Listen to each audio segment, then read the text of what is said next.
The Washington Redskins are under the direction of a new quarterback this year, Joe Theismann. Theismann, who tossed 2 touchdown passes against St. Louis in their first meeting of this year, had his best game of the season last week, passing for 270 yards against the Giants. The Cardinals are under the leadership of Jim Hart, who's red hot. Hart, who directs the NFC's number 2 ranked passing attack, has put together 7 straight games of 200 yards or more. It's the Cardinals against the Redskins in the nation's capital.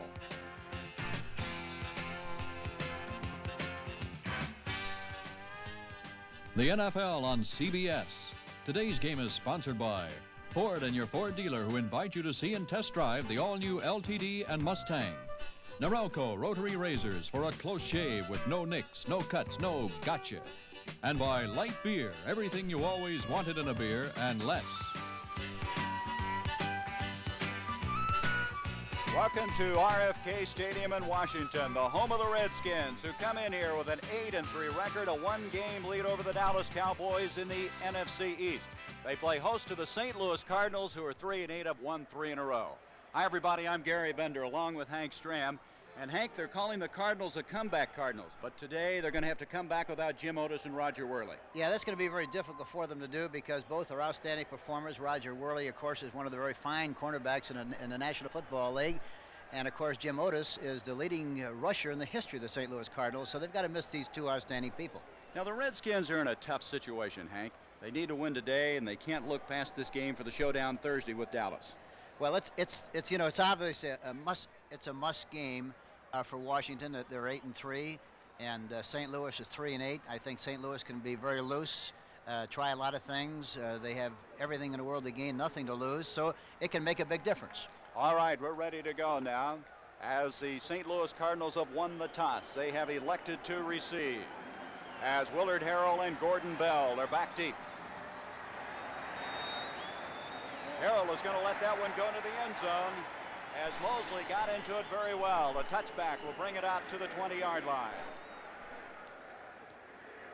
All right, let's check it now. Offensively, Roger Finney is out at left offensive tackle with that chronic ankle problem. Young, Banks, Steve, and Deerdorf. Steve taking over the right guard as Wortman moves to the left tackle spot.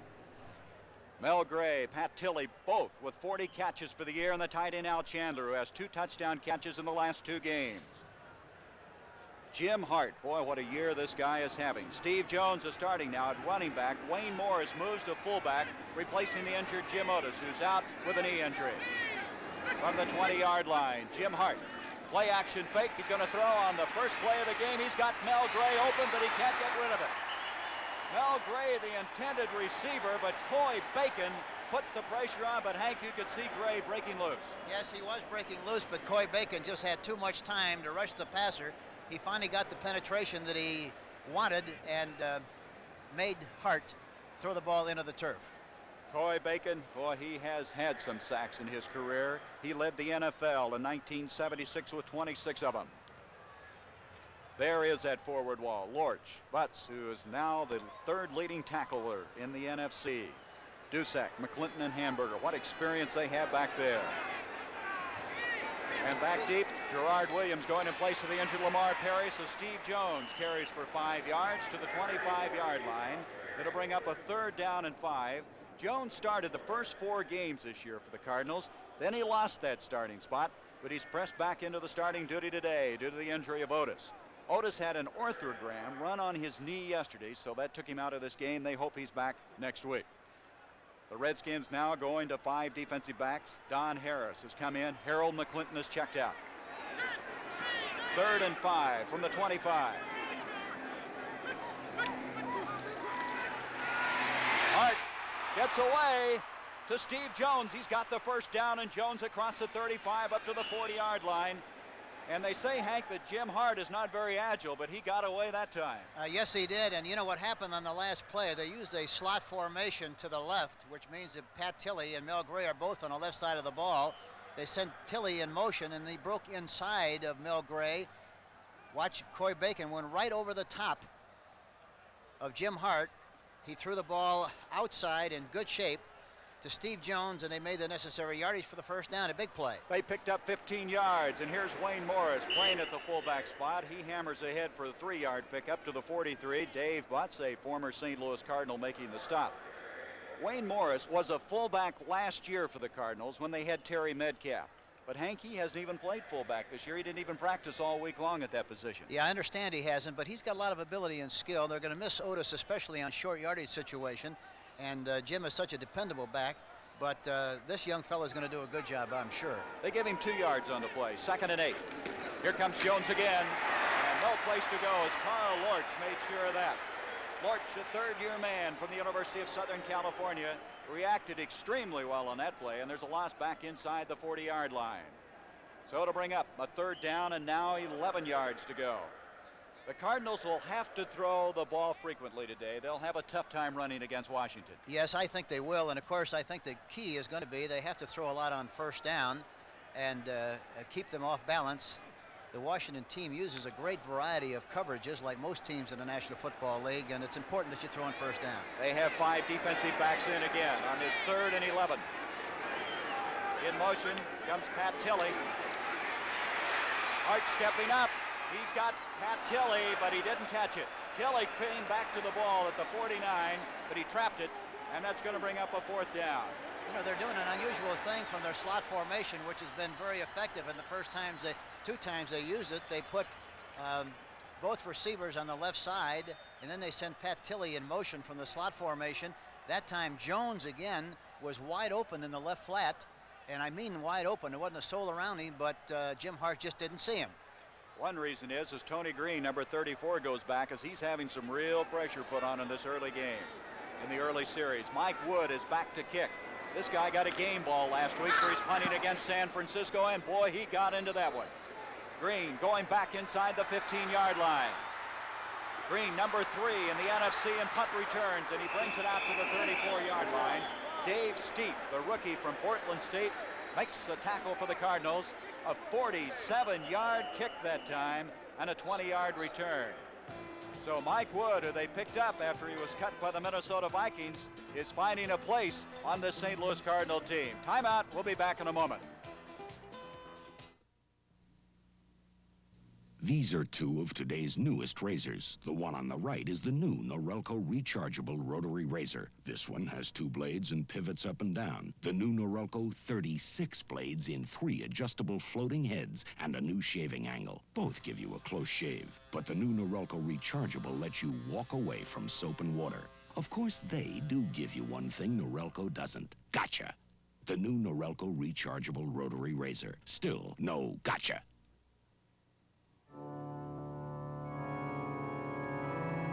Phantom of the night. Elegant. Elusive. Introducing the Phantom Cat. A bold, distinctive Mercury Cougar XR7 in midnight blue and chamois. With a hauntingly beautiful new face. Elegantly styled. Deeply cushioned. A luxurious Mercury Cougar XR7 called the Phantom Cat. Isn't this your year to join the cat set? So from the 34-yard line, look at this score, would you? Kevin Long, 1-yard touchdown run, and the Jets, who have Richard Todd playing today after being out with that shoulder problem, the separation, is back in the lineup, and they could score a lot of points today. Clarence Harmon is starting at fullback along with Mike Thomas. They do not want to use Riggins if they can get away with it. Here is Mike Thomas.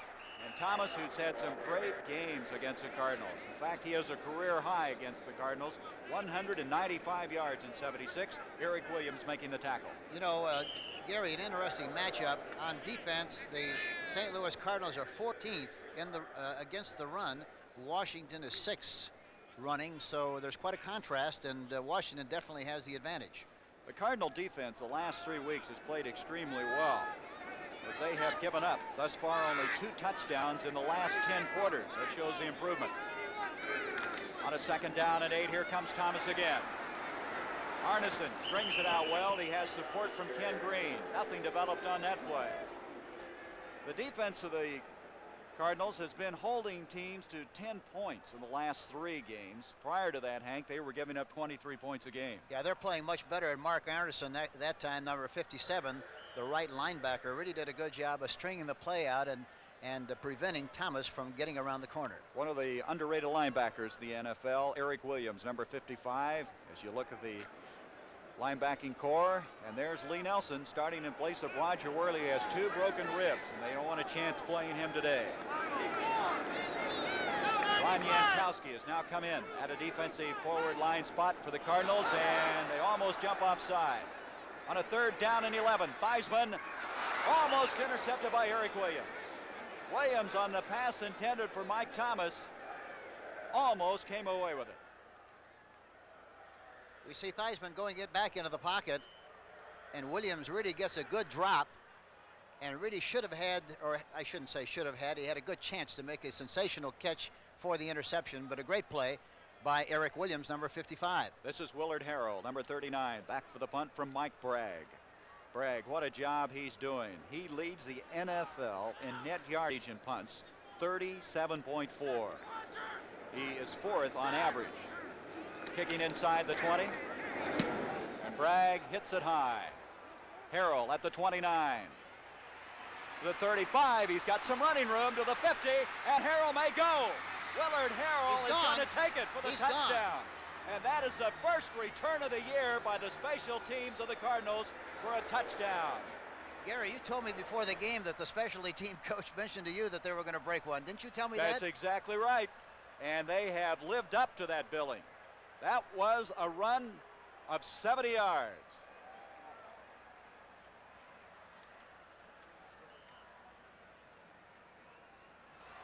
He breaks it clean, and one thing about the kick, it was up in the air about 3.8, which is not very long.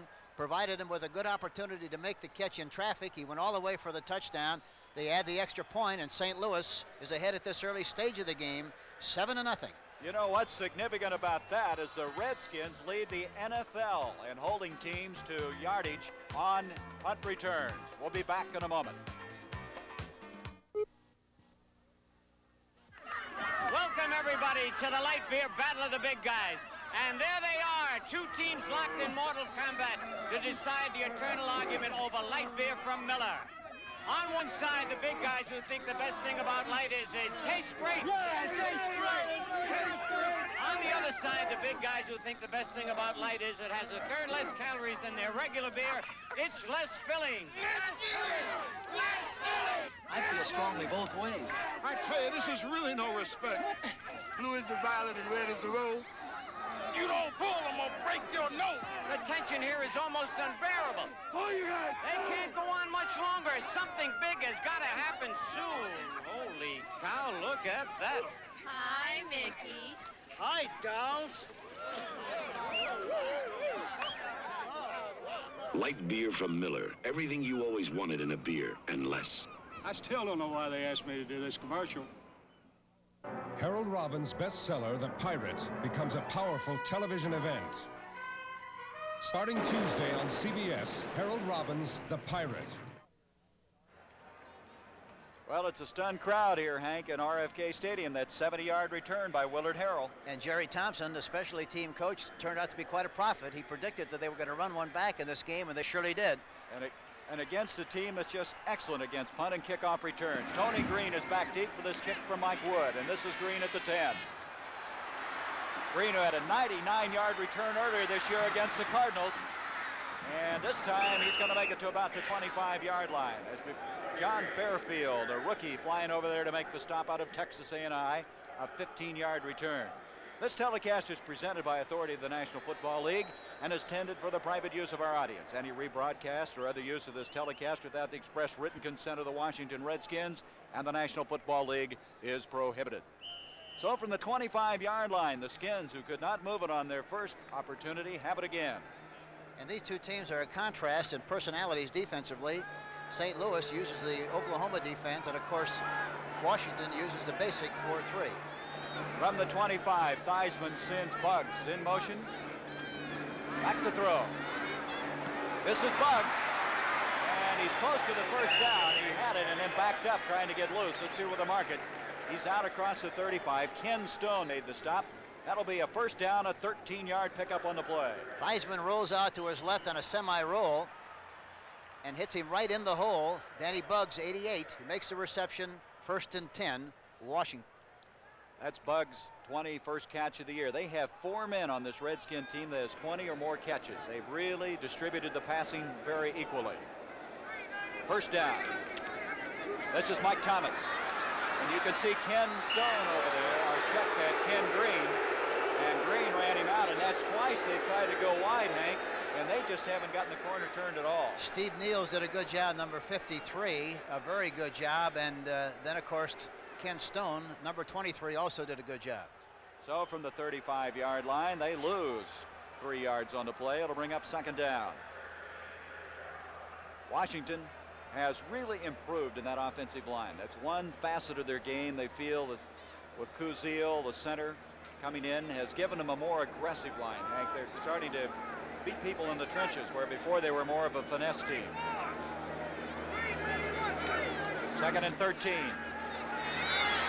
Theismann, this is Clarence Harmon, the big fullback, and Harmon gets just about back to the line of scrimmage, and that's all. Again, very good reaction by Eric Williams. Williams, a second-year man from Southern California. You know, that was a play-action screen. They faked to the fullback, Harmon. They swung the halfback, Thomas, in front of him so as to get the linebackers to get depth, and then they screened to Harmon, but they played it very well, and now it's a third down situation for Washington. Tony Green now checks in. You know, Harmon, who caught that ball last year, was pressed into starting service when Riggins was hurt, and that's the case today. Riggins did not practice all week. He has a torn ligament in his ankle. Here's Theismann on a third down, and 13, and he goes down. John Zook is back there, and that's Zook's third sack of the year, and that is the 21st sack of the year for the Cardinals, who, by the way, now have 12 sacks in the last 4 games. Here you see him going back into the pocket again. Watch what happens. There you see Zook get the clamp on him and throw him to the turf. 21st sack for the St. Louis Cardinals. So from the 30-yard line on a 4th and 18, Bragg, and this is Will Harold, who just returned the last one, 70 yards for a touchdown, the former Green Bay Packer.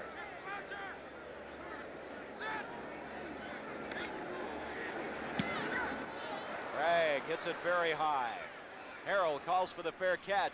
Looked like he might have been looking up in that sun as he came over there. And so the Cardinals will have good field position at their own 38-yard line. A 33-yard kick that time by Mike Bragg. It's a 7-0 game. The Cardinals with the lead at the 8:41 mark.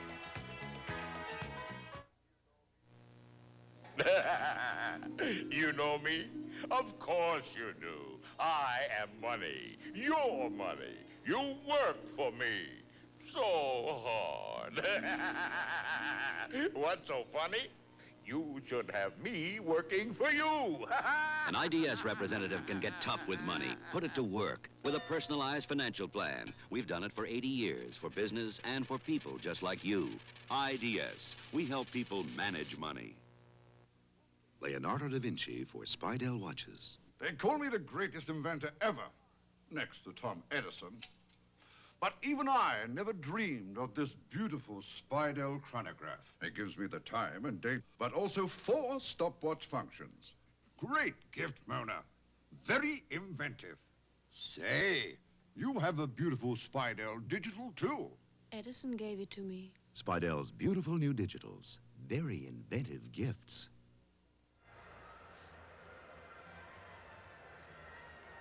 Jack Pardee, the 41-year-old coach in his first year with the Washington Redskins. And his club trailing 7-0. They need this one because they have a showdown on Thanksgiving Day in Irving, Texas against Dallas.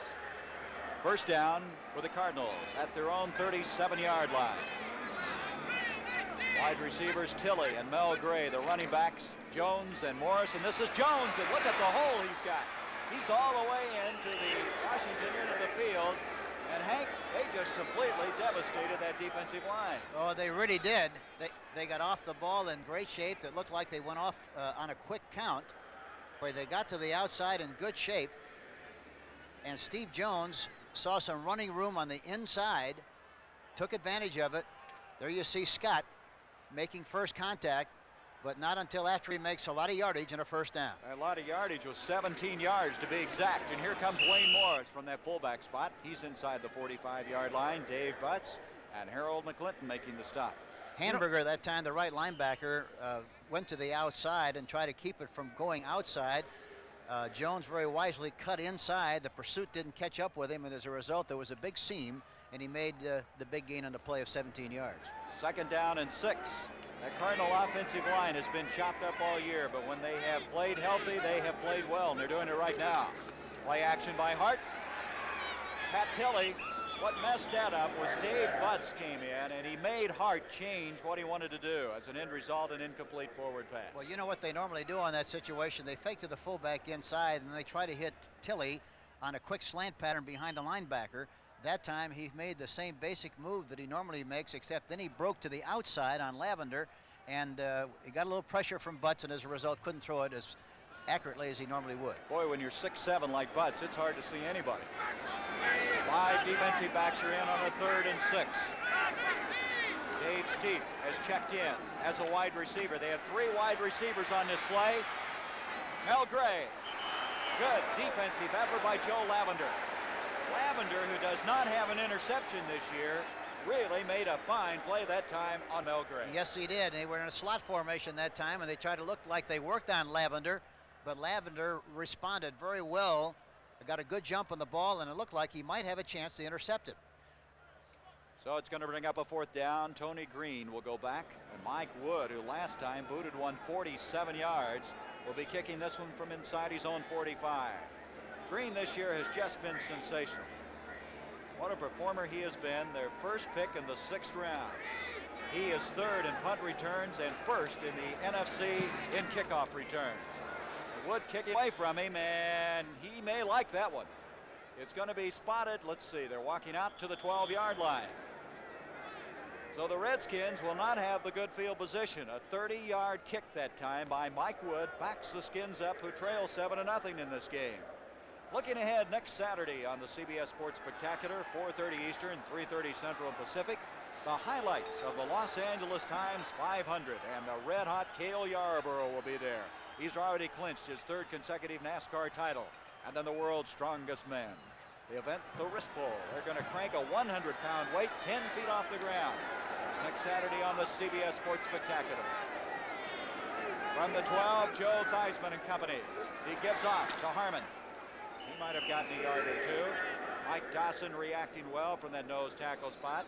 Bud Wilkinson, and Hank, if there's one thing you can say about him, he has kept an even keel, even when they were 0-8, and now they've won 3 in a row. Well, one thing as a leader, as a head football coach, the one thing you can't do when trouble sets in, you can't panic and lose your poise, and that's exactly what Bud Wilkinson didn't do. He kept his poise and didn't panic, and as a result, is starting to show near the end of this football season. 2nd down and 8 from the 14. Theismann again. Reggie Haynes, a big tight end, the intended receiver, but good coverage by Arneson dropping back, and Ken Green. Ken Green, the #1 draft pick, their 2nd #1 draft pick, has really come on in about the last 3 to 4 weeks. Yeah, they like him very much, and he's got good range and good reactions, good quick feet. And that time, the reason he had some help that time, and it was much easier, is because Mark Arneson, number 57, really got a good drop, got good depth, and it was close to being intercepted. At Minnesota game, Tarkenton passed 10 yards to Ricky Young to give the Vikings the lead over San Diego. 3rd down, 8 yards to go. Theismann with good protection, Thomas, and you saw Eric Williams over there, and right now, Eric Williams is just over the football field. He's all over the place. Well, they have good range. Those linebackers are the key, of course, to the success of the 3-4 defense. And the linebackers of Steve Niels, Eric Williams, Kurt Allerman, and Mark Arneson are really outstanding, and they're doing a better job each week responding to what they see and reading the run and reacting to the pass. That'll bring up a 4th down. Hank, we were checking to see the last punt return that was returned for a touchdown against the Redskins. It was back on October 6, 1974 by Lamar Parrish when he was playing with Cincinnati. He went 90 yards, so you can see how tough it is to return a punt against Washington. But yeah, Will Harrell has done it today. That's one of the trademarks of this football team. They've done a great job on especially teams, and so that was a very unusual play to have happened against the Washington Redskins. Harrell this time is dropped short of the 50-yard line. A 43-yard kick by Bragg, a 6-yard return, and Ike Forte was down there on the special teams, making the stop for the Washington Redskins. Thanksgiving Day Family Sports Special. Look ahead to this one on Turkey Day as Dick Stockton will co-host along with Shelley Bruce, the star of the Broadway hit musical Annie, along with special guest stars Nadia Comaneci and Olympic figure ice skating gold medalist John Curry. What a program that should be. Be sure and join us 1 o'clock Thursday on Turkey Day. Here's a give now to Wayne Morris. Morris hurdling people. Comes across the 45. He's inside the 45 to the 44. Coy Bacon made the stop, and we have some people shaken up. Washington has 2 men down. Ken Houston is one of them, as Morris went airborne that time. I think Morris is more comfortable at that fullback spot. Yeah, he looks very much at home. It's a position that he's played, and I'm sure that he relates much better to that spot. And the other thing that you have to remember and give a lot of credit to, the left guard, Bob Young, 64, Wortman, 62, and the center, Tom Banks, all really did a great job. Really got to watch Banks on the middle linebacker. That's a key, number 54 on 53.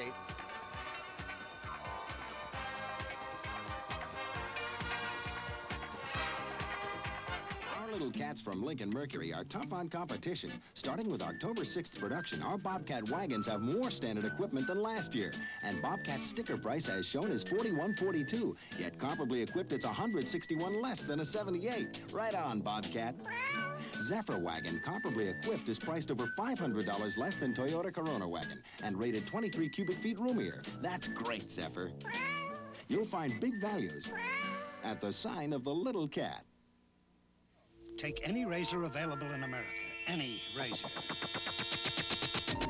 Now there's an electric shaver that will shave as close or your money back. The Remington XLR. Remington can guarantee a close shave because only Remington has this remarkable 3-part system. The first head shaves close, the second closer. The unique Intercept cutter is designed to shave longer hairs. The Remington XLR. It shaves as close as a blade or your money back. Next Saturday on the CBS Sports Spectacular, see highlights of the LA Times 500, plus the world's strongest men competition. You'll say, you saw it on CBS Sports. Well, Coy Bacon is the injured player, the veteran of 11 years in the NFL. He and Houston collided on that last play. Now they have Ron McDowell who can replace him, but a lot of times the Redskins will go to a 3-4 and bring Mike Curtis in at the linebacking spot. Bacon, yes sir, it's going to be Mike Curtis coming in, so they're going to go to a 3-4 now, Hank. Yes, and they play that defense very well. They'd much rather play with a 4-3, but they do a good job with this too. Bacon coming off the field. He, along with Lamar Parrish, obtained from the Cincinnati Bengals for a #1 draft pick in '79. Parrish is out. He has his right forearm in a cast where it's broken. They hope to get that cast off in a couple of weeks. The Giants, you see, Joe Pisarcik, a 19-yard touchdown pass, leading the Eagles 7-0. It's second down here, 3. This is Morris trying to go wide. Mike Curtis is there.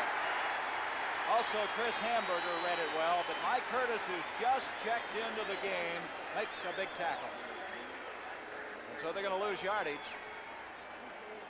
Wayne Morris is just running. It's a basic vanilla play to the left side.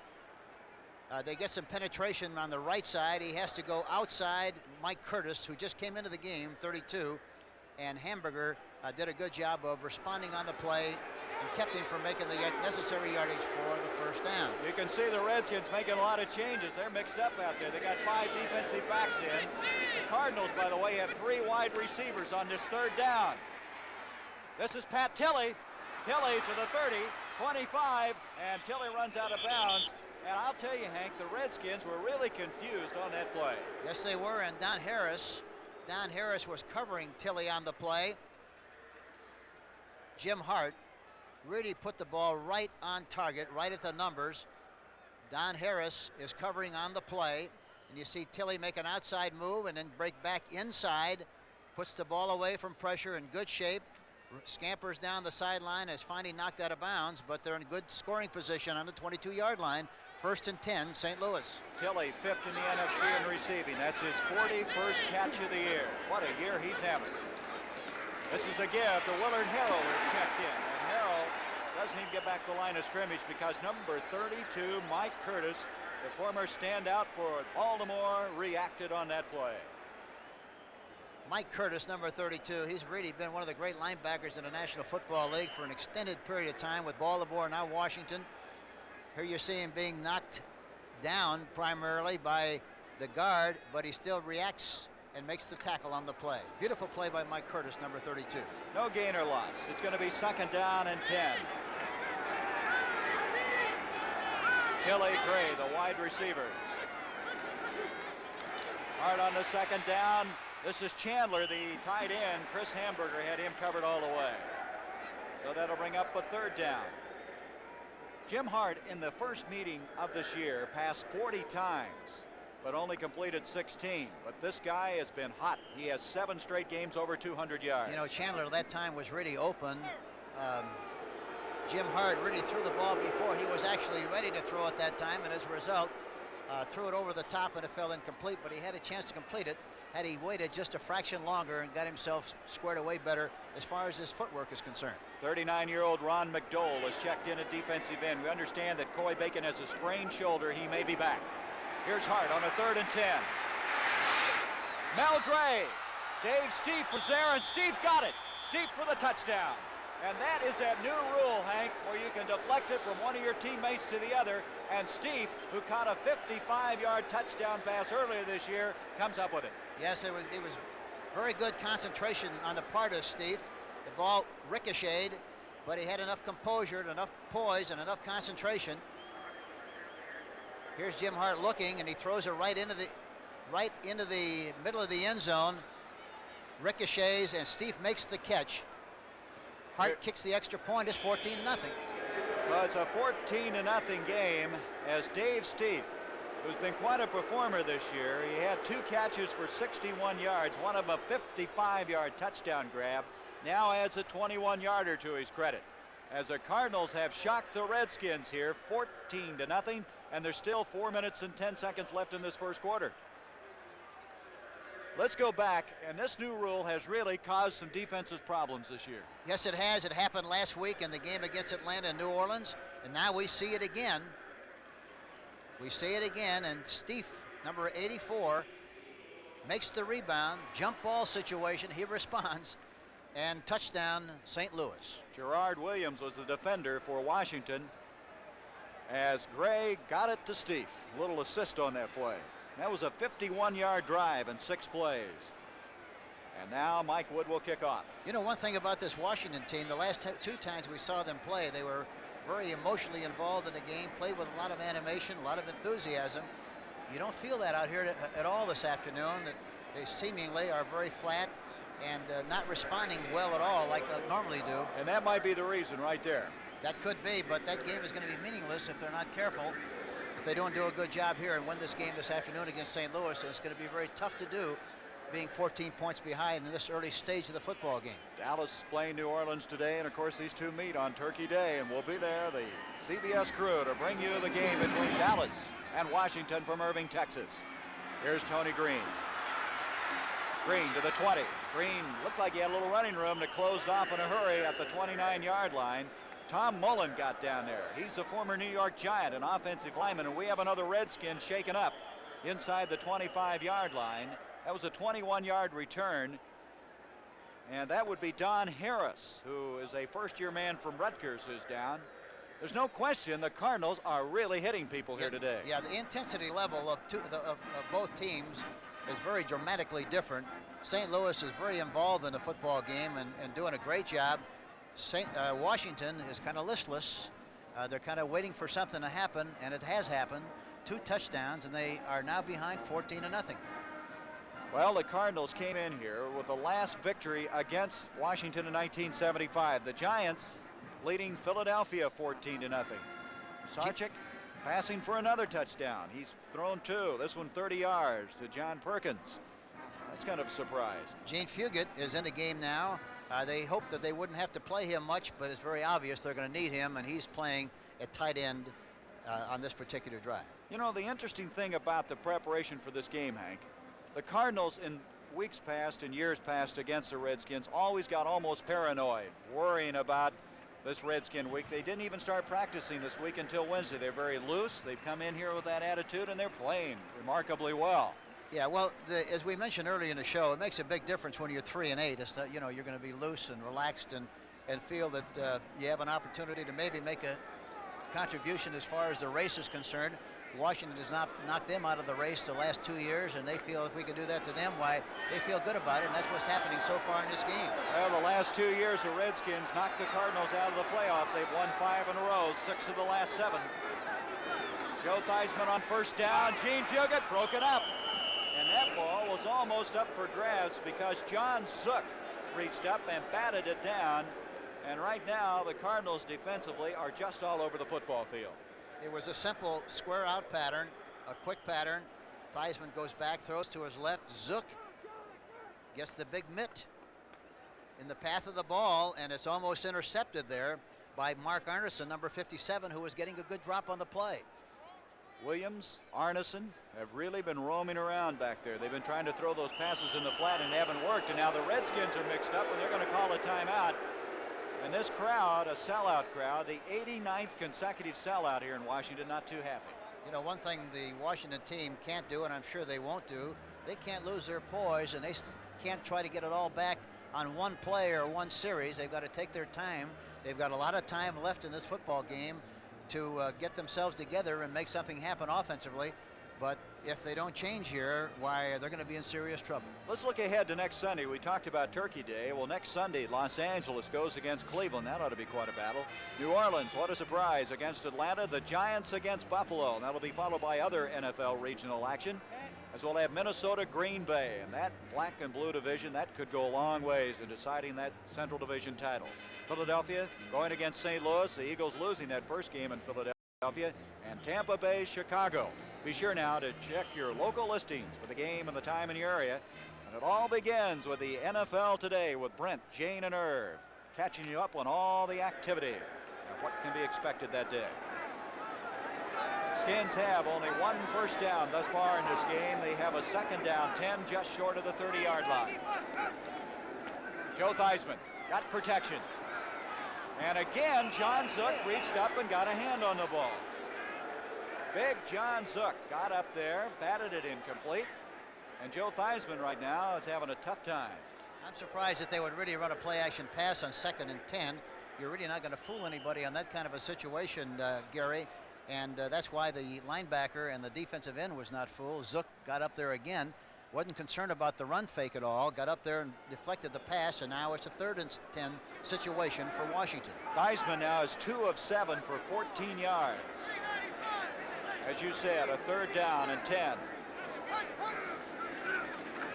Theismann with the protection again, and a fine defensive play by Carl Allen.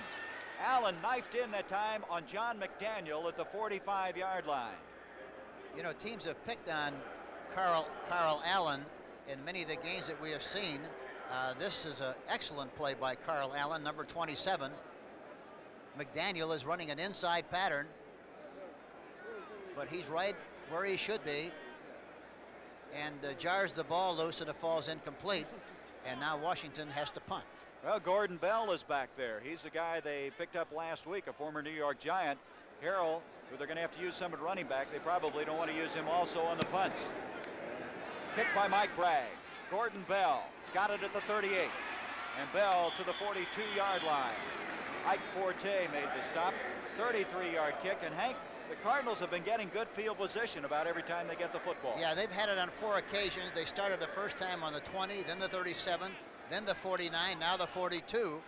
So that's been a big factor in the way they've played so far offensively in this early stage of the game. Hank, we're going to remind our viewers tonight on CBS that fascinating program of 60 Minutes. And then All in the Family and Alice. And stand by as Lucy, the favored redhead, goes down to Nashville. Lucy comes to Nashville tonight on CBS.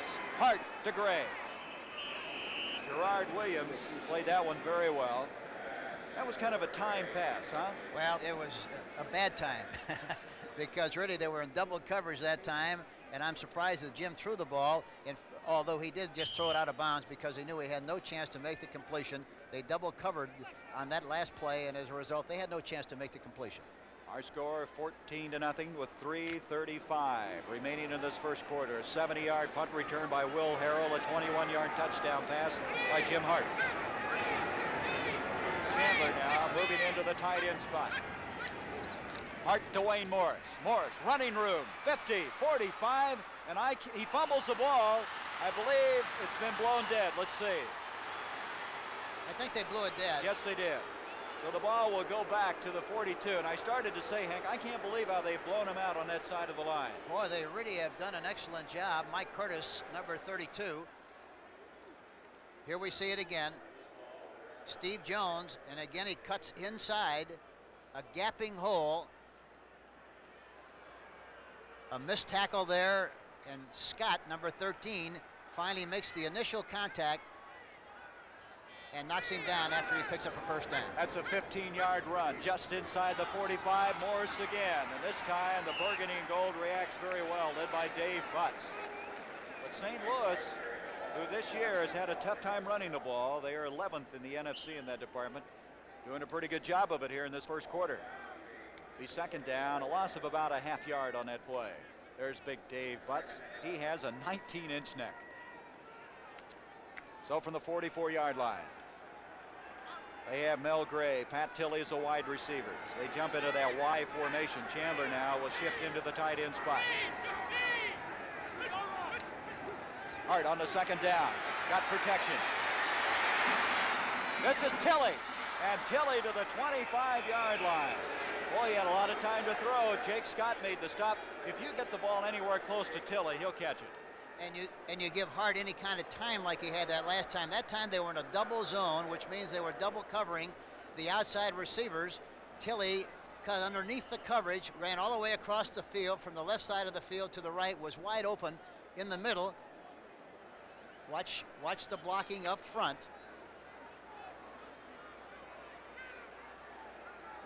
They're doing a heck of a job up there, aren't they? Yeah, and Jim Hart did a good job of moving around in the pocket and getting rid of the football that time too, Gary. That was a 19-yard pickup. Here comes Wayne Morris. Morris, look at those legs pump as he goes to the 20-yard line. Carl Lorch making the stop, but Wayne Morris having a pretty good day thus far. He has 7 carries for 31 yards. And now Coy Bacon is coming back in for the Redskins. Redskins have been using that 3-4, and right now, St. Louis is running right at it.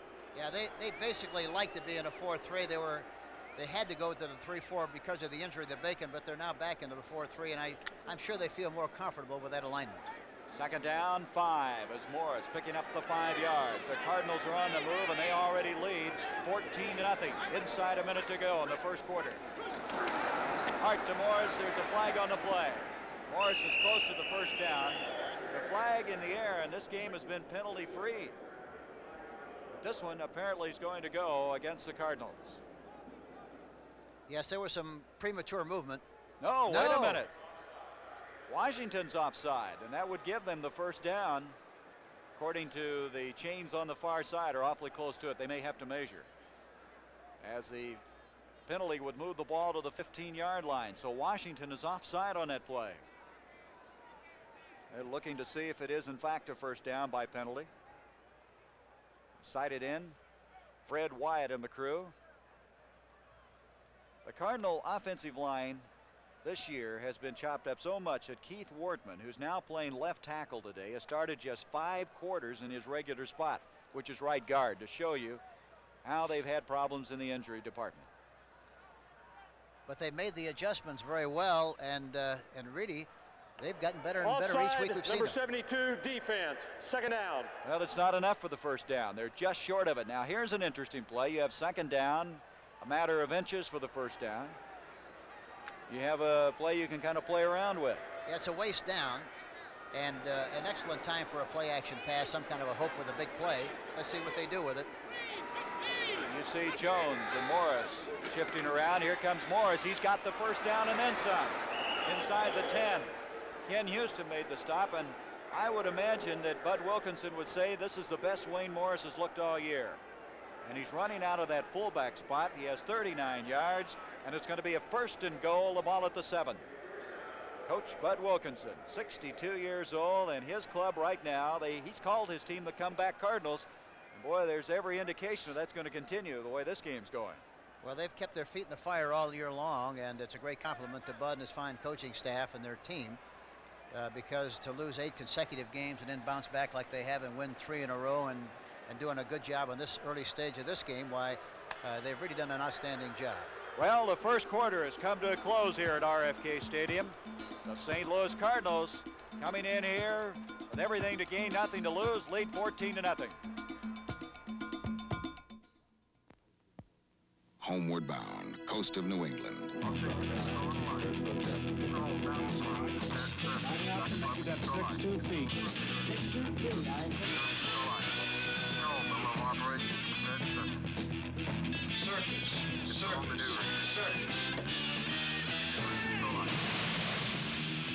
The Navy. See a recruiter or call toll-free. It's not just a job, it's an adventure.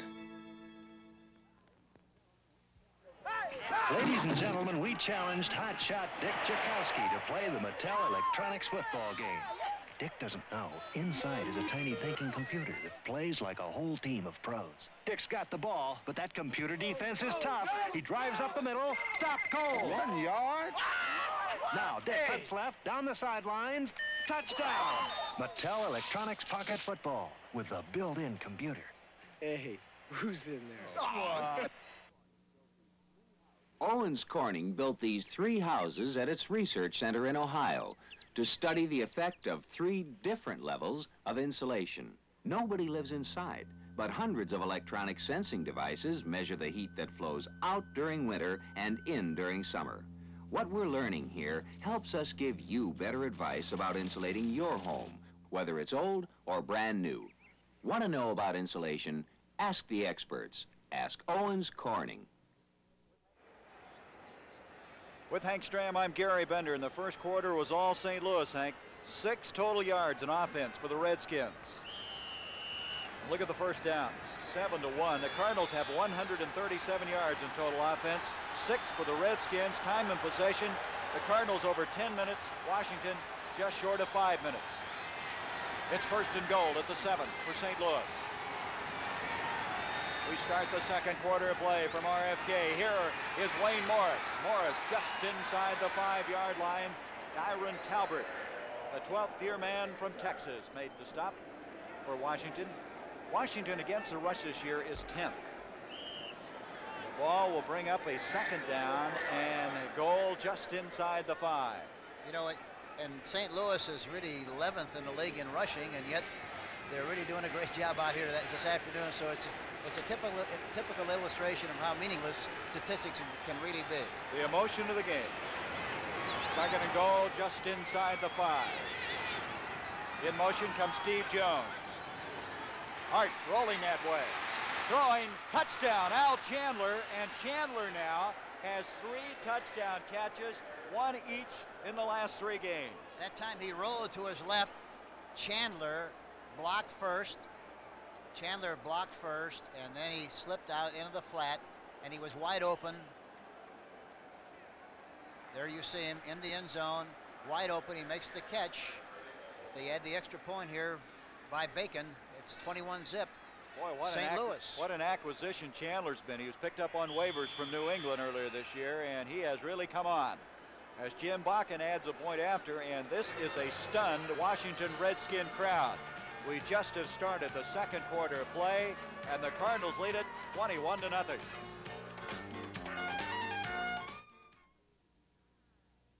Hey, nice. Where'd you get it? Avis Rent-A-Car. Avis introduces rent-a-cars you wish you owned, like the Chevy Caprice, I think I'll park it myself. the Cadillac Sedan DeVille, the Olds Cutlass, Buick Regal, the Pontiac Grand Prix. Rent-a-cars you wish you owned. Avis now features GM cars. Avis, we don't know another way. You know, for too long now, bowlers have been left out of light beer commercials, and football players have been grabbing all the glory. But bowlers know light beer from Miller tastes great. We know light's got 1/3 less calories than the regular beer. We know light's less filling. Bowlers love light just as much as football players. That's right. And we also love the easy opening can. Light beer from Miller. Everything you always wanted in a beer, and less. Well, that's got to be a perplexed man, Jack Pardee. His team trailing 21-0. We've just started the second quarter play. The Cardinals can do no wrong thus far in this football game. Mike Wood will be kicking off. This is going to be Tony Green. Green out to the 20, 25, and Green just about to the 30-yard line. So Washington now in a catch-up situation. They handed the Cardinals their worst defeat of the year earlier, 28-10, and the score really wasn't even indicative of how easily they won that game. That last drive culminating in the touchdown pass by Jim Hart to Al Chandler. The Cardinals thrown the ball well, they've run it well, they've just done everything well. They've dominated this game in every category so far. Washington really has to show a lot of poise here and make something happen. Let's see what they do. They mark the ball at the 27, a first down. Theismann giving off to Mike Thomas, and the Cardinals are not going to let him go very far. Mike Dawson led the charge defensively. Remember now, the Cardinals in the last 10 quarters have given up only 3 touchdowns. It all started in that Dallas game when they lost in overtime. Then they picked up a win in Philadelphia. They defeated the New York Giants. Last week, the San Francisco 49ers. And they feel, Hank, if they can win today, they can win the rest of their games this year. Yes, they feel very strongly about that, and they said that several weeks ago, but they continue to do a good job, and they won 3 straight, and they're well on their way to winning number 4. Second down, virtually 10 yards to go. Theismann wanting to throw far side. Kind of a sidearm effort, and it was almost picked up. Mark Arneson is over there. Arneson and Williams seem to know what they're calling sometimes. They're back there in those drop areas. Well, when you're 21 points ahead, you don't have to worry too much about the run, and they're throwing the ball a great deal, and the linebackers are getting good drop. The defensive backs are playing very soft, and boy, it's tough to play catch-up football with that kind of a situation. They're going to have to do some running if they're going to get back into this football game. Theismann now is 2 of 9 in the passing department for 14 yards. And the Redskins, as we come to a third down, are 0 and 3 on third down conversions. Third down, 10 yards to go. Theismann being pressured by Bob Bell. Trying to come up with a tackle was Williams. Theismann still scrambling, picked off by Carl Allen. Allen's got it. Flags are all over the place. 2 flags have been thrown, but Allen to the 41.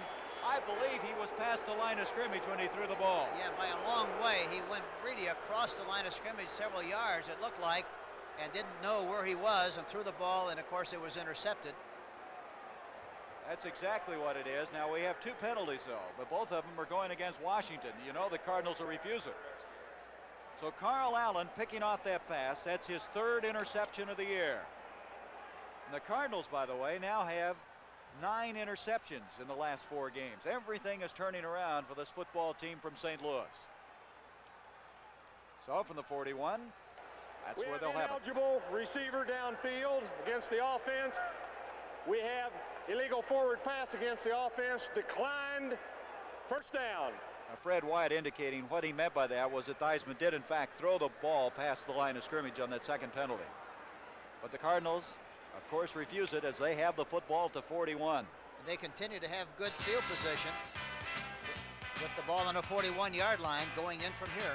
We have a timeout. We'll be back. The Cardinals lead it.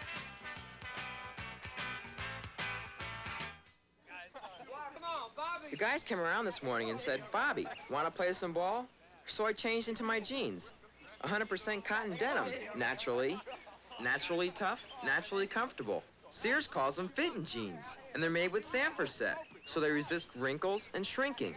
They stay looking neat. See, I know Mary Ellen walks by here every day. Hey, Bobby, come on. When you're looking at blue jeans, check the label. Make sure you're looking at 100% cotton denim. The all-new Sexy Capri, full instrumentation, 4 on the floor, sticker price under $4,700. That's a miracle. I believe in miracles. Why you brought you sexy thing? For Capri RS with radial sport suspension standard. That's a miracle. I believe in miracles. New Capri Turbo RS, the ultimate Capri, complete with turbocharged power. That's a miracle. I believe in miracles. Why you brought you sexy thing? At the sign of the cat. NFL action begins next Sunday with the NFL Today, followed by a full slate of regional games. You'll say, you saw it on CBS Sports. Hank, let's look at that last interception that Joe Theismann threw. You know, the amazing thing about it was John McDaniel, number 86, was wide open for a long time. Theismann just didn't know where he was, and by the time he released the ball, he was beyond the line of scrimmage, and Carl Allen made the interception. St. Louis now has possession, 1st and 10 on the 41-yard line. And they have a 21-0 lead. We have 13:09 to play before halftime. From the 41, we're going to have a little gadget here. Jim Hart throwing to Wayne Morris, overthrown. Well, Washington ran a gadget play a couple of times this year. It looks like Dyer and Talbert is shaken up on the play for Washington. And the Cardinals tried a little wrinkle there, but they had Morris wide open. A little recess football, but he was wide open on the play. He just didn't get it to him. Perry Brooks and Dyer and Talbert were involved in the defensive play. You see Talbert on now. The reverse. He's going to come off the field. Coy Bacon shaken up earlier. Let's look at the play and see if we can pick up where Talbert got hurt. Watch Talbert. Oh, he gets hit from the backside by Young, and that's what happened on the play. Pat Tilley also helping out. Here comes Wayne Morris, and Morris goes for about 8, maybe 9 yards. And Wayne Morris is having a heyday. Going to bring up 2nd down. He already has 50 yards on 10 carries. You know, the amazing thing about it is that they're doing anything they want to do. They're running right at the defense. They're running outside. They're throwing passes. You name it, they're doing it. I think I said 2nd. It's 3rd and 2. And now from the 34-yard line. Let's make it the 33.5. But Morris with 10 carries, 51 yards officially now. Gray, Tilley, the wide receiver. Flag on the play. Left tackle complete to Morris. Morris at the 30-yard line, but let's see what the penalty's all about. It looked like the left end, or the tight end, I should say, Chandler, 87, was moving on the play, or possibly a left tackle. Let's see what they call it. Fred Wyatt and his crew, we went a long ways without penalties in that first quarter, and now illegal motion against St. Louis. Mark Murphy now will come in for Washington. They'll have 5 defensive backs. You know, last week the Redskins were plagued with 13 penalties. Illegal motion at the snap, number 87. That's Al Chandler. The Cards now on 3rd downs, if we have one coming up now, are 3 of 5. This will be a 3rd down and 7 yards to go. McClinton has come out. Murphy has come in. They have 3 wide receivers again. Steve, who has a 21-yard touchdown catch. Gray and Tilley. They've used 3 offensive or wide receivers quite often in this game. Hart back. Tilley. And I believe he's got the 1st down. Let's see where they mark it. He does. He's inside the 30-yard line. Joe Lavender made the tackle, and that time again, Tilley was in the slot formation on the left side. Mel Gray was on the inside. He went in motion and went right into the middle area. There you see Jim Hart stepping up into the pocket. Lavender is in a pretty good position, but he puts the ball right on target, and it's a 1st down for St. Louis. We understand Dyer and Talbert suffered torn knee ligaments, so he'll be out. The Redskins are getting beat up in this game. That's a severe loss. A 1st down at the 29-yard line. Wayne Morris, and Morris continues to pick up the yardage. He's inside the 20 to the 18, and that's very close to a 1st down. The crowd here starting to boo. They cannot believe what's happening in this 1st half. Chris Hamburger eventually made the stop. Morris now 63 yards on 11 carries. And that is another 1st down. Mike Curtis comes in. Coy Bacon checks out, and now here comes Ron McDowell, number 79, into the picture. The ball is marked just short of the 18-yard line. St. Louis with a 21-0 lead. You know they've only scored over 21 points one time this year, prior to today. And yes, there's Jones. Dave Butts really hitting. He spun Jones around on that play. But it's very obvious that Washington is catching and not coming across that line of scrimmage and controlling the line of scrimmage. The St. Louis line is really doing a good job of knocking them off the ball, and that's what it's all about. Pat Tilley in this game has 3 catches for 51 yards, and Tampa Bay, you see those scores? Jets leading New England. Now they're in their 3-4 defense. Now that Coy Bacon is out of the ball game, Lorch is playing right end. and McDowell is playing left end. Oh, Steve Jones fired off before the ball was snapped. Jones headed off left tackle, so they'll bring that play back. And now Ron McDowell has been shaken up. He's limping out there, number 79. They've already got Talbert hurt, Coy Bacon earlier, and McDowell's going to take himself out of the game. He's limping, and Bacon will replace him. It's remarkable how many injuries they have. With which you play. And Washington right now at this stage of the game is really not doing much of a job at all from an emotional standpoint. They're very flat, and it's very obvious. It's very obvious they must be thinking in terms of their game on Thursday, because they're surely not thinking about St. Louis today. Fred White indicating illegal motion. And so it's going to bring up a 3rd down and 7. The ball just short of the 15-yard line.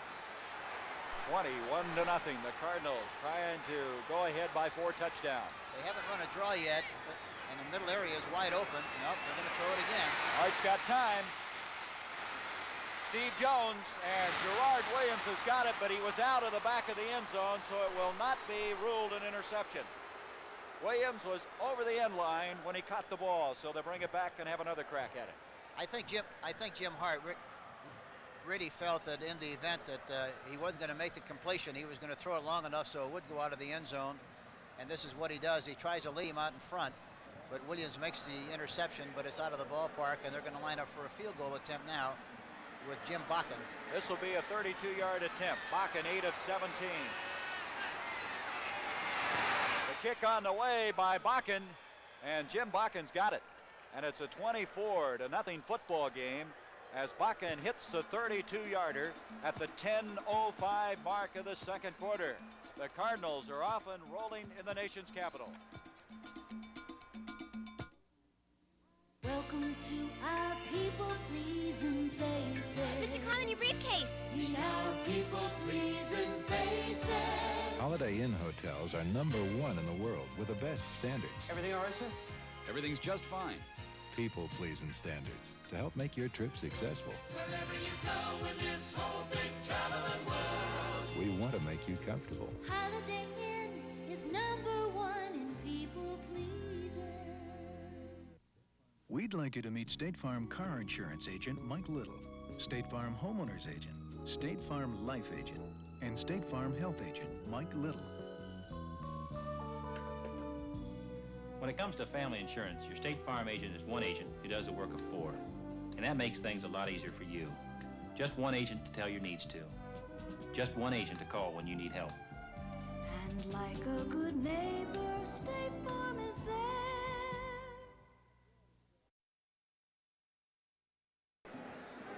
Mike Wood, who's been busy kicking off the football. This team with a 24-0 lead. Tony Green will go back deep. I wouldn't be a bit surprised to see Billy Kilmer start getting cranked up here on the sideline. They want to maybe do something to change the tempo of this game. This is Green. Green's the kind of guy that could bring you back in a hurry. And Green's forward progress will be to the 40-yard line. Tony Green, stopped just short of the 40. That'll be a 28-yard return, and the crowd now wanting something to happen. And Joe Theismann, who's thrown an interception, who's just had a tough time throwing the football. There's Billy Kilmer, 39-year-old Kilmer. He started 2 games this year. They switched quarterbacks, sent Kilmer out to San Francisco. He won a game for him. Then they had a tough time in the game against Baltimore, and Theismann re-inherited the starting job. This is the best field position they've had so far in the game. Let's see what they do with this opportunity. From the 40-yard line, Joe Theismann's going to throw on 1st down. Got a lot of time. He's got a man open, far side. Danny Buggs, and they say went out of bounds at the 15-yard line. Buggs says he's got a touchdown, but he doesn't. It's back to the 15-yard line. A 45-yard completion to Buggs. Buggs couldn't stay in bounds. I don't know what they're arguing about over there. No, they evidently think he was stepped out of bounds when he caught the ball, but he really made a great reception and had enough balance and enough poise to go into the end zone with a back pedal, but they call it back, of course. Let's see what we can see what the argument's about, Hank. Play action pass, and he throws the ball right down the field, and evidently they think he's out of bounds when he makes this catch. But obviously the official was right there, and look at him run into the end zone backwards. A beautiful play, really, by Danny Buggs. Lee Nelson was the guy covering on the play, and so all of a sudden the Redskins at the 15-yard line. This is Thomas. Intercepted. What a play that time. Picking it off is Ken Stone. His 8th interception of the year. And Ken Stone, boy, that is some individual effort. Boy, wasn't that a fantastic play? A 33-yard return by Stone, who has 8 interceptions in the last 8 games, and he's a former Washington Redskin. It's a play-action pass with the express purpose of trying to hit the halfback, Thomas, in the flat, but Ken Stone, number 23, plays it perfectly, makes the interception, and St. Louis has possession, 1st and 10 on the 41. So a 45-yard completion, a 33 interception, there's timeout. You give a man a couple of days to himself and a Black & Decker workmate, and there's almost nothing he can't do. You can pound on it, saw on it, hammer on it, and sand on it. The sturdy vice jaws do the holding for you. You can clamp on it, paint on it, cut a shape on it, drive a screw on it. There's almost nothing you can't do. When America has a job to do, it reaches for Black & Decker. Think of all the stereo receivers out there, all the sophisticated electronics, all the heavy price tags. Not one of these receivers has all the features found in JCPenney's remarkable MCS Series 75-watt receiver. Features like a graphic equalizer with LED readouts, an FM multipath deviation meter, an LED signal strength meter. JCPenney's MCS Series 75-watt receiver. Think of it. NFL action begins next Sunday with the NFL Today, followed by a full slate of regional games. You'll say, you saw it on CBS Sports. Well, a 33-yard return by Ken Stone, and that must be very enjoyable for Ken Stone. He played for the Redskins. He led them in interceptions in 1974. He has 8 this year now after that one. And Jack Pardee, who thought things might be starting to happen after that 45-yard completion, all of a sudden saw his team suffer another interception. And Bud Wilkinson right now, boy, he must be doing everything right today. Here's a give to Wayne Morris. And Morris to the 42-yard line. Mike Curtis made the stop. One of the few times Morris has been stopped in this game. You know, they've done a much better job of running to their left than they have to their right. They've made many sizable gains, running right at the defensive right end, Coy Bacon. Lurch is in there now, and number 71 at right end, along with Hamburger. They've been running a lot at those two people and made a lot of yardage, both inside and outside. The booing is because they took Mike Curtis out of the game. He's very popular here. When he comes in, they cheer, and when they take him out, they boo. Perry Brooks has come in. Morris now 65 yards on 13 carries. We have a 2nd down and 8 at the 9:02 mark. Coy Bacon is back there at the right end position, number 80, for Carl Lorch, number 71, who was playing there just a minute ago. Lorch now is playing left end on the 4-3 defense. So the Cardinals with a 2nd down and 8. Al Chandler has a touchdown catch, comes to the tight end spot. Jim Hart, look out. Perry Brooks. Perry Brooks has him, and Hart may be shaken up. Now he's getting up okay. He's been playing with that sore shoulder. And the loss will be inside the 30-yard line, and boy, did Brooks come through there. Perry Brooks really got off the ball in good shape that time, number 69. Here you see him.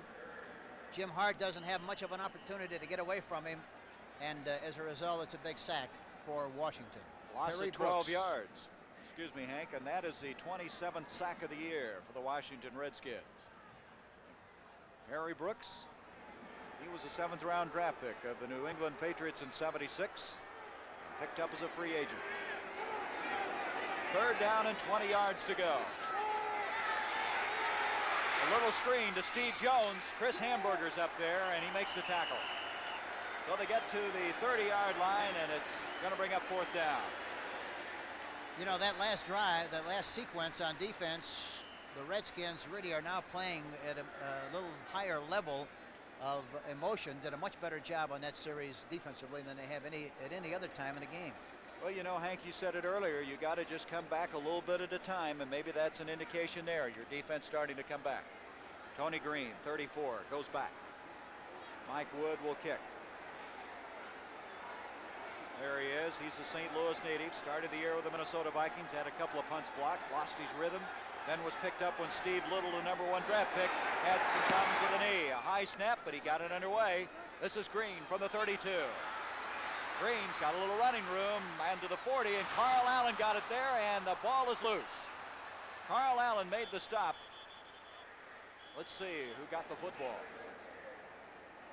It's going to be Washington's football. Out to the 42-yard line. Let's go back and pick up the play. Watch Tony Green, number 34. Carl Allen, number 27, makes the tackle. He drops the ball, falls on it. And finally, they say that Washington has possession, 1st and 10, on about the 42-yard line. Hank, we have a man shaken up for the Cardinals. It looks like Doug Green. There he is. Doug Green, a fine-looking rookie out of Texas A&I, a 3rd-round draft pick, who is a strong safety, a backup to Ken Green. So he's being looked at now. Hey, you've got a friend coming up here tomorrow night on CBS, Bobby Vinton.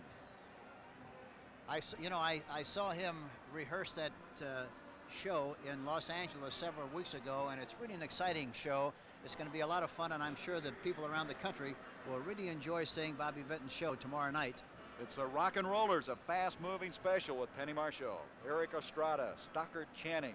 Then stay tuned for an hour of great comedy with MASH, and One Day at a Time. And then capping the evening is Lou Grant, a powerful drama that features the Reverend Jesse Jackson in a special guest appearance. That's tomorrow night, right here on CBS. That is Jim Hanifin. Check that again. This is the Redskin. That's Jack Pardee with his back to us. Brad Dusick, number 59, one of the most underrated linebackers in the NFL. Dan Deerdorf told me he thought Dusick probably didn't get near the ink that he should on this team. As this Redskin team now with the ball at the 42-yard line. Doug Green now slow getting off the field. This guy has had a tough year, Hank. You know, he fractured his wrist and then he fractured his thumb, but he's always seemingly wanted to play this game and has really done a good job. New Orleans leading Dallas, so Dallas might be looking ahead to that Turkey Day game. Yeah, it's a wild season. You just never know what to anticipate or what to expect from week to week. Chuck Muncy scored the touchdown, a 1-yard run in that game. 7-0. And New Orleans, they can score a lot of points. Yes, they're very explosive. And Archie Manning is having one of the great years ever as far as his career is concerned. There's Pardee doing a little diagramming down there. This team trailing 24-0. Joe Theismann, the quarterback. He has 3 wide receivers. Quick pitch to Harmon. Harmon hit by Eric Williams first. People flying all around out there. Ken Green came charging over. You know, they've tried to do everything offensively and haven't succeeded in doing very much at all from a running standpoint. They've tried to go outside with a quick pitch, try to run inside, try to run outside with various ways, but they just haven't done a good job of moving the football, especially on the ground so far in this game. They didn't gain anything. They may have lost a half yard on their play. Brings up a 2nd down. Ricky Thompson, a former Baltimore Colt out of Baylor, along with John McDaniel, the wide receivers. Thomas, Harmon, the running backs. In motion comes McDaniel. Theismann on the 2nd down. Being pressured. This is McDaniel. And McDaniel makes a fine catch, but that was quite a throw by Joe Theismann. Oh, that was a beautiful throw. It had to be right where it was. It was right over the top of the defensive back. A beautiful catch by McDaniel, number 86, but an excellent throw by Joe Theismann. Watch, it's a semi-roll. He pumps, has to get outside, and then releases the football, but it's right over the top, thrown perfectly. And John McDaniels really makes a great catch. That's a 43-yard pickup. And the ball now at the 16. So Theismann's thrown 45 and 43-yard completions, but they're still not on the scoreboard. Here's Harmon again. Harmon, 2nd-year man out of Mississippi State, playing in place of the injured John Riggins. Eric Williams, Mark Arneson combining on the stop. And of course, Washington, in all fairness to Washington, you have to admit that they really missed their fine fullback, John Riggins, although the way St. Louis is playing and the way Washington has played early in the game, it probably would have made any difference. He can't play defense. That's right. And now with 5:57 remaining before half. As a reminder, at halftime, the NFL Today, Brent, Jane, and Irv will catch you up on what's happening throughout the NFL. Thompson, McDaniel, the wide receivers. 2nd down and 7. Theismann over the middle. Mike Thomas, touchdown. Mike Thomas wide open, and the Redskins on that 13-yard touchdown strike are on the scoreboard now at the 5:40 mark. Mike Thomas, his 2nd touchdown catch of the year. Mike comes right out of the backfield and swings to the inside, and it's wide open right over the middle. Number 57, Mark Arneson, was supposed to be covering on the play, and of course missed it. Thomas makes the reception, and Washington is finally on the board to kick the extra point. Mark Mosley kicks it. 24-7. And let's wait on the factor now of the flag, which is on the field. Mosley's kick veered right, but it did get through the uprights. But let's see what the penalty's about. So the Redskins, after trailing 24-0, have struck here on the arm of Joe Theismann. And as Hank Stram said earlier, you just got to peck away at it, go one touchdown at a time. Yeah, That's you all can't you try can to do. get it all back too quickly, and that was a beautiful drive. And things are picking up a little bit here in Washington as far as this Washington football team is concerned. Let's listen to Fred Wyatt. Running into the kicker, the man was blocked into the kicker. Oh, I see. They will call that flag back. Evidently, the initial impression was they had run into the kicker. He was blocked into the kicker, so there'll be no penalty. 24-7, our score at the 5:40 mark. Boy, Theismann can strike in a hurry, can't he? 45-yard completion, a 43-yard completion. That was a 58-yard drive.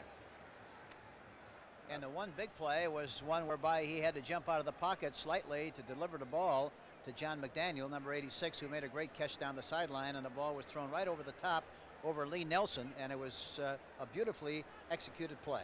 You know, this could be a wild and woolly one before this one's over. The Cardinals jumping on top early, but now the Redskins, who can ill afford to lose this one. Hey, looking ahead, the Thanksgiving Day Family Sports Special, the Moscow Circus, with those trained tigers, acrobatic bears, a Calgary Stampede, 100 cowboys will be there. The International Women's Gymnastics. I had the opportunity to cover that in Vancouver, British Columbia. That will be the Thanksgiving Day Family Sports Special, Thursday, 1 o'clock. Well, we have some excitement coming your way on Turkey Day. Gordon Bell, Wayne Morris go back deep for the Cardinals. This is Mark Mosley, who just added a point after. Mosley, by the way, has just been outstanding in kicking point afters. He had a string at one time of 38 in a row.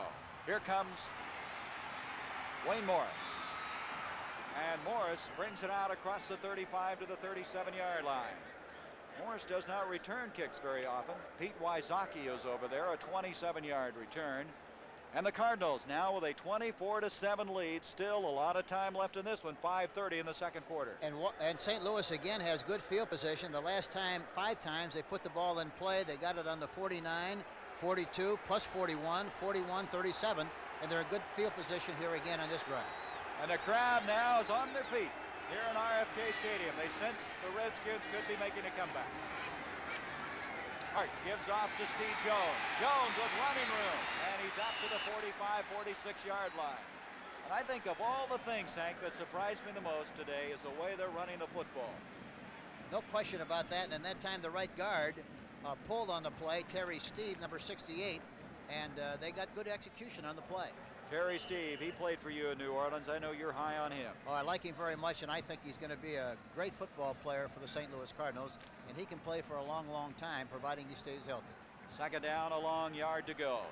From the 46-yard line, the Cardinals with a football with 4:52 to go in this first half. Hart to Morris, a flag on the play. Morris apparently has a first down, but let's see what the penalty's all about. Dave Butts making the stop. Fred Wyatt indicating holding against St. Louis. So that'll bring it back, a 10-yard walk-off. And now Coy Bacon will come in and Perry Brooks defensively for Washington. I think that's the first holding penalty we've seen so far in this game. Let's see who it's against.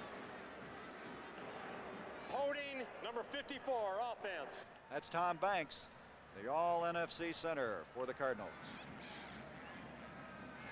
That time, Tom Banks, number 54, was holding on Dave Butts, number 65, and that's what they called. I tell you, there's a lot of difference in size here. Banks at 245, Butts at 287, Butts 6'7", Banks 6'2". Second down, 11 yards to go. Hart, second man, Chandler, he had it. I think it's intercepted and is. Joe Lavender, that's his first interception of the year. That was a good effort by Hart. He went to his secondary man, but Chandler couldn't hang on. Yeah, he stayed right in the pocket, looking and searching, and he finally found Chandler. Chandler made the reception, but it kind of bounced out. Lavender made the interception after it bounced out of Chandler's arms. We see Hart pump, and come right back to the middle. He should have had that ball. Lavender, good concentration, 1st and 10 Washington. Lavender with his first interception, the ball now at the 44-yard line of St. Louis. 4:37 to go before half. Theismann gonna get it in a hurry. He's got Fugit down there. Fugit, boy, he's got speed for a tight end. He just ran by Ken Green down there. Yes, he did. He made a slight move to the outside and then went right up the field, and he was wide open. Theismann just overthrew him. You know, Fugit is playing with a bad knee. He didn't practice this week as he had some fluid on the knee, but he's come in here and he ran down there like he had nothing wrong with it. Going into this game, Fugit has caught 16 balls, and he's regarded to be one of the very fine tight ends in the National League. Not only that, Hank, he has 5 touchdown catches in those 16. A lot of play-action passes that were caught by Fugit. So it's a 2nd and 10, but Theismann shakes him up a little bit. 24-7, the Cardinals of the lead, but the Redskins have scored and they're coming after another one. Theismann, quick look, Ricky Thompson. Thompson, and that ball had to be thrown perfectly because Eric Williams was over there. A 15-yard pickup, and the Redskins now are moving. They have the ball 1st down at the 30-yard line. Ricky Thompson really made a great catch. That ball was a little bit behind him. It was nothing more than a slant pass, but he threw it a little bit behind, but he made the catch, and 1st down Washington. A nice-looking play by Ricky Thompson. Ricky Thompson, Bobby Beathard, the general manager, wanted him. They picked him up for a draft pick. He was a former 8th-round draft choice of the Colts in 1976. McDaniel and Buggs are now the wide receiver. 1st down from the 30-yard line. This is Mike Thomas. And Thomas couldn't get away that time from big John Zook. That time they ran a trap.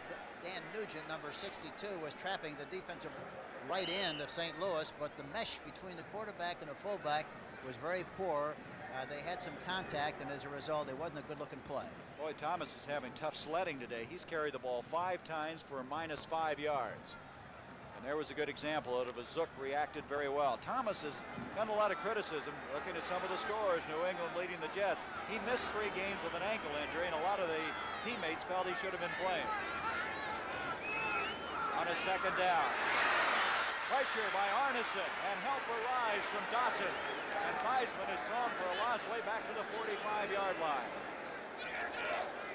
You know, Mike Dawson, number 73, they've talked about the fact that he had a big adjustment to make playing tackle, not playing the nose man, but he's really did a good job.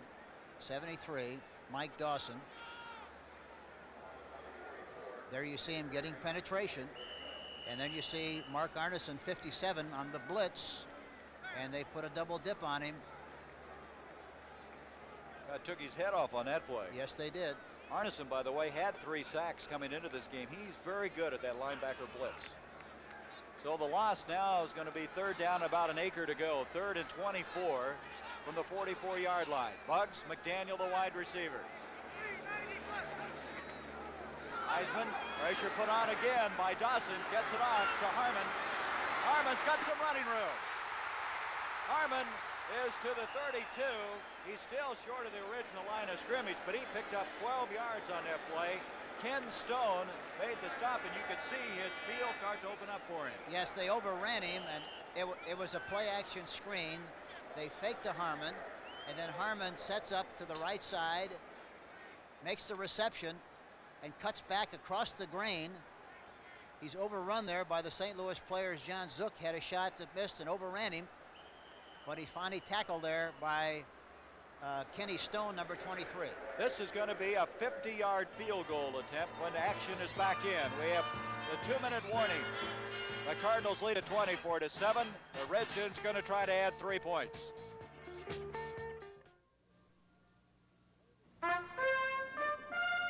Kennedy Center, showplace for classic productions. An appropriate setting for the 1979 Lincoln Continental and Mark V.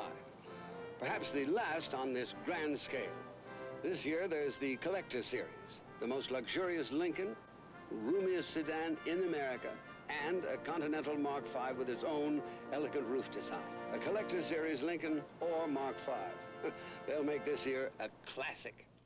This is one of the most advanced motor cars ever built, and it's equipped with one of the most advanced car stereos ever built. It's by Craig. Who else? A power play cassette system, AM/FM road-rated receiver with digital station readout that becomes an electronic digital clock when the radio is off. And it's designed to fit virtually anything you could drive. The DeLorean sports car is not available yet, but the Craig stereo is. Just see your Craig dealer. Who else? Mark Mosley will be attempting a 50-yard field goal. Hank, he's kicked one of 52 yards this year. He is 15 of 24. He's second in the NFC in scoring. And I wouldn't be a bit surprised to see something unusual on his kicking situation. They might fake it and throw a pass or do something. Let's see what they do. But if they would get 3 points, they're climbing back in then with 2 touchdowns the difference in this game.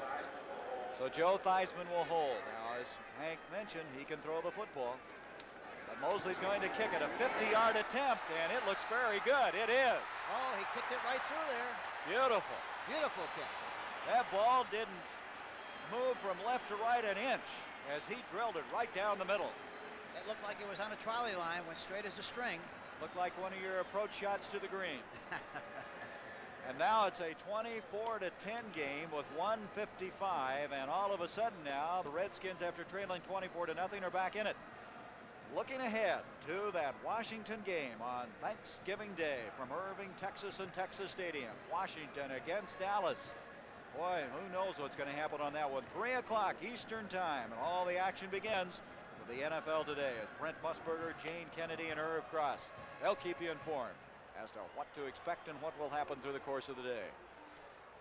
So back deep, Wayne Morris, Gordon Bell. You know, Harrell hasn't played, Hank, since early in the game. Now, I don't know if he's been hurt or what, but he was expected to return the kickoffs. He returned that punt 70 yards, and we haven't seen him since. We understand now he has a sprained ankle. So Harrell is out now. Morris does not usually return the kickoffs. Mosley, who just kicked a 50-yard field goal, will kick off. Boy, this Mosley, he has really been outstanding. He hits this one high, but very short. Gordon Bell coming up. He's going to let it hit, and it'll be a 5-yard penalty. So Mosley, if he'd kicked the 50-yarder like that, he wouldn't have been close. So they'll bring it back to the 30-yard line. That field goal, moving them within 2 touchdowns. Hank, they've done exactly what you said, just kind of peck away at it, and now they're back in at least shooting distance of the Cardinals. You know, the remarkable thing about Mosley is the fact that he gets the ball up so quickly. He goes up just like a jet. Great height, and that one was just straight as could be. What's your experience on a conventional kicker as opposed to a sidewinder? Who gets it up quicker? Does the ball get up quicker for a conventional kicker? Normally they do, yes. Normally they get it up a little quicker than a soccer-style kicker. And that's one of the things you have to really work with a great deal with a soccer-style kicker, because he has a tendency to kick a lot of line drives and doesn't get it up too quick. 24-10, Mosley will try it again, this time from the 30-yard line. Again, it's Bell and Wayne Morris as the deep men for St. Louis. This has been some game. You know, a lot of these games between the Redskins and Cardinals are tight-fisted defensive struggles, but that's not the case today. This time he hits kind of a floater. Gordon Bell's got it. And Bell is out to the 30. They're trying to tackle the football, and at the 30-yard line, St. Louis has it. Terry Anderson, a former Miami Dolphin, stops him. A 17-yard return by Gordon Bell. And so with 1:49, Bud Wilkinson talking things over with Jim Hannafin. The Cardinals started the year out with Jim Hart calling the plays, and then in the Dallas game, they started sending the plays in. Hart, of course, has the option of changing. And the Cardinals, the success they've had since that time, they're sticking with that plan. And Washington, of course, they send all the plays in from the sideline. Joe Walton calls the plays for the Washington Redskins. That's Al Chandler jumping into the tight end spot. 1:49 left in the first half. Wayne Morris. And Morris piles up some more yardage. Harold McClinton drops him just across the 35-yard line. Wayne Morris now was 70 yards on 14 carries. Morris last week was effective. Well, you know, they've really done a good job of running, especially to their left. I mentioned this several times. Hamburger, the linebacker, at that time was over Chandler, the tight end, and as the play developed, he went to the outside to force everything in, but the force was not good, and as a result, he made a nice gain on the play.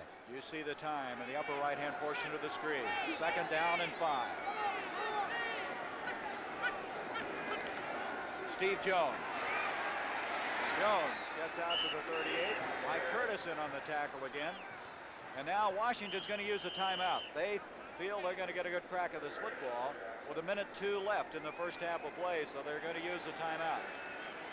So Jim Hart will go to the far sideline. Washington now with 1 timeout left.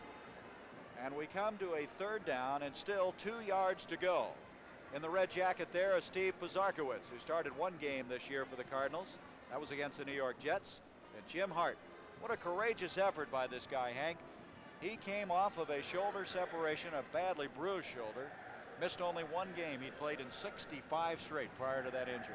Well, he's one of the premier quarterbacks in the National Football League. He's got a very good gun, a good arm, a great understanding of the passing game, excellent leader. They rely on him tremendously, and of course, he's got the great capacity to make the big play when you have to make it. And he's proven what a fine quarterback he's been through the years. You know, the thing about him, they always say that Jim Hart may have the quickest release in the NFL. Well, there's no question about that. He has a good release, and he's got a good, strong arm. And one of the measuring sticks for a quarterback is to be able to throw the 15 and 20-yard square out patterns or outside patterns, sideline patterns, whatever you want to call them. And he does that as well as anybody in the game. Just had a big cheer a while ago in that Dallas score. Of course, everybody very much interested. They are trailing New Orleans 7-0. Dallas trailing by 1 game in the NFC East behind the Washington Redskins, and you know Dallas has been looking at this score today. Well, they feel that, of course, the big game's going to be Thursday, regardless what happens, but they sure better pick up and do a good job today for that game to be more meaningful. 3rd down and 2 with 1:02 to go. They stop him here. The Redskins hope to get the football. A little delay up the middle, and they're not going to get the first down. Harold McClinton swarmed in on that play. It's 4th down. 57 seconds. As now the Cardinals' Mike Wood will come in. The Redskins using that timeout, so they have no timeouts remaining. Let's see if they try to block this kick, which I imagine they'll try to do, or whether they'll try to set up a return. Tony Green goes back. The line of scrimmage just short of the 40. Washington, who was just dominated in the first quarter. They had 6 yards total offense, have come back in this second quarter to add 10 points. They trail 24-10, and they're trying to get more before they go into the locker room. Again, this reminder at halftime, the NFL Today coming your way. We'll go to New York to join Brent, Jane, and Irv. They're going to go after this kick. Yes, they are. 10 men coming after him. He just got it underway. Tony Green. He called for the fair catch.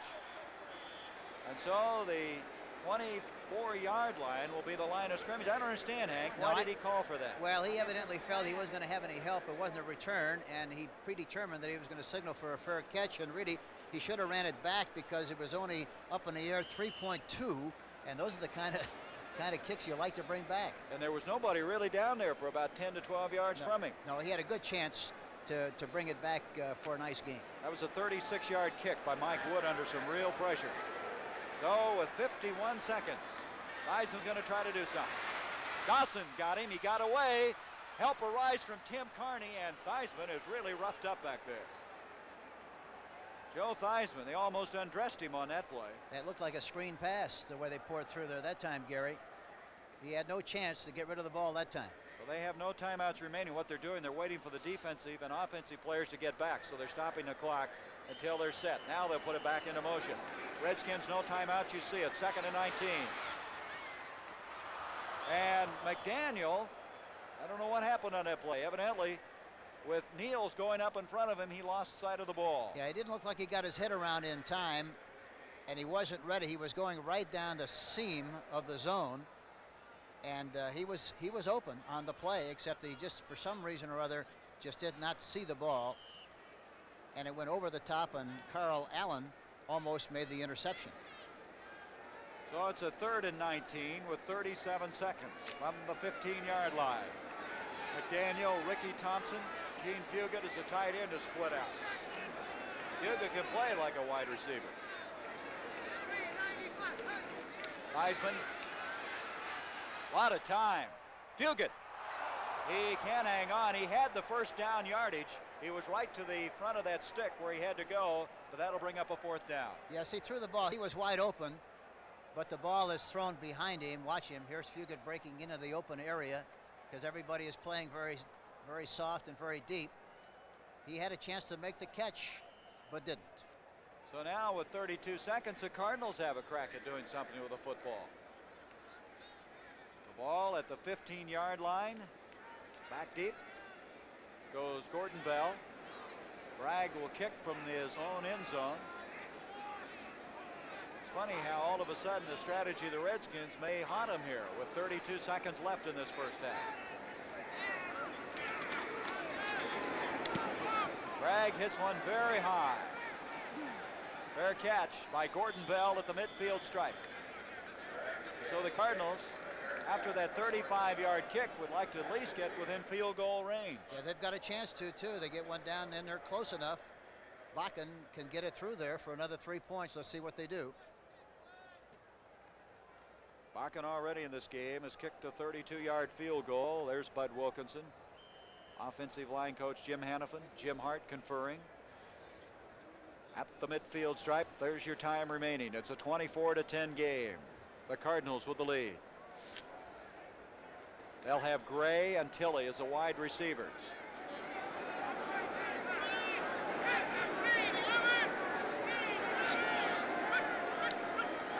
Jim Hart got protection. Complete to Wayne Morris. And Morris picks up 5 yards to the 45-yard line, and St. Louis asks for a timeout. That'll stop the clock with 17 seconds. They still have 2 timeouts remaining. Yes, and I wouldn't be a bit surprised to see him throw under their tight end on this next play, or possibly one of the backs, but it looked like that time there was a good chance for him to hit Chandler, who was open, number 87, the tight end, and it would have been caught had he thrown it for a nice gain. All right, on the CBS Sports Spectacular next Saturday, 4:30 Eastern, 3:30 Central Pacific, we'll have the highlights of the Los Angeles Times 500, featuring the NASCAR champion of 1978, Cale Yarborough. He has been sizzling this year, and this will be the final event of Stock Cars racing year. Yarborough's the first man to win the national title 3 consecutive years. And then the world's strongest men. The event, the wrist roll. A 100-pound weight will be cranked 10 feet off the ground as quickly as possible. A real test of hand and arm strength. That's on the CBS Sports Spectacular next Saturday. So they have the play call. 2 timeouts remaining, 17 seconds remaining before half. The Cardinals with a 24-10 lead, a 2nd down and 5 coming up. Mark Murphy has come in as they have 5 defensive backs in. Boy, we have had some offense in this first half. Hart thus far in this game is 8 of 17 for 96 yards. On the other hand, Theismann 7 of 19 for 139 yards. They got 3 receivers in the game now, and they've taken a tight end out. They've done that a lot today. Here's Hart stepping up. Tilley. He got turned the wrong way, but Hart had to get rid of that ball before he wanted to. So 11 seconds remain. Perry Brooks put good pressure on. But Tilley was running outside, the ball was thrown inside. Yes, he was trying to turn Lavender, and he got him turned, but the ball was thrown on the wrong side, and of course it was incomplete, and he had to throw the ball when he did because he was getting pressure from Perry Brooks. Let me add one thought to this situation right now. The Cardinals do have Steve Little with them. He has kicked a 62-yard field goal in college. They've used Bakken all year long, but they did bring Little for this very reason. If they had a long one in the last gasp effort at a certain time, we might see Little come in here. That's a good possibility, Gary.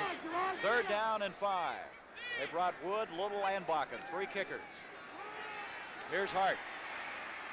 This is Steve Jones, and now the Cardinals will ask a timeout again with 5 seconds. Chris Hamburger, and that is enough for the 1st down.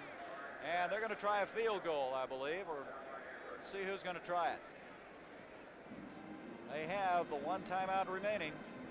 Boy, with 5 seconds, you can't run another play now. No, I'm sure they're going to try the field goal. And I think one of the kickers is over there soaking her leg in some Gatorade for this long kick. Put some helium in the ball, as you say so often, huh? Well, the line of scrimmage is at 37. And I still don't see anybody over there appearing as though they're going to try a field goal.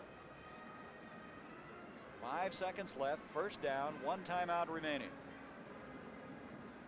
There's Hannafin, Wilkinson, Hart. I believe they're going to go for 6.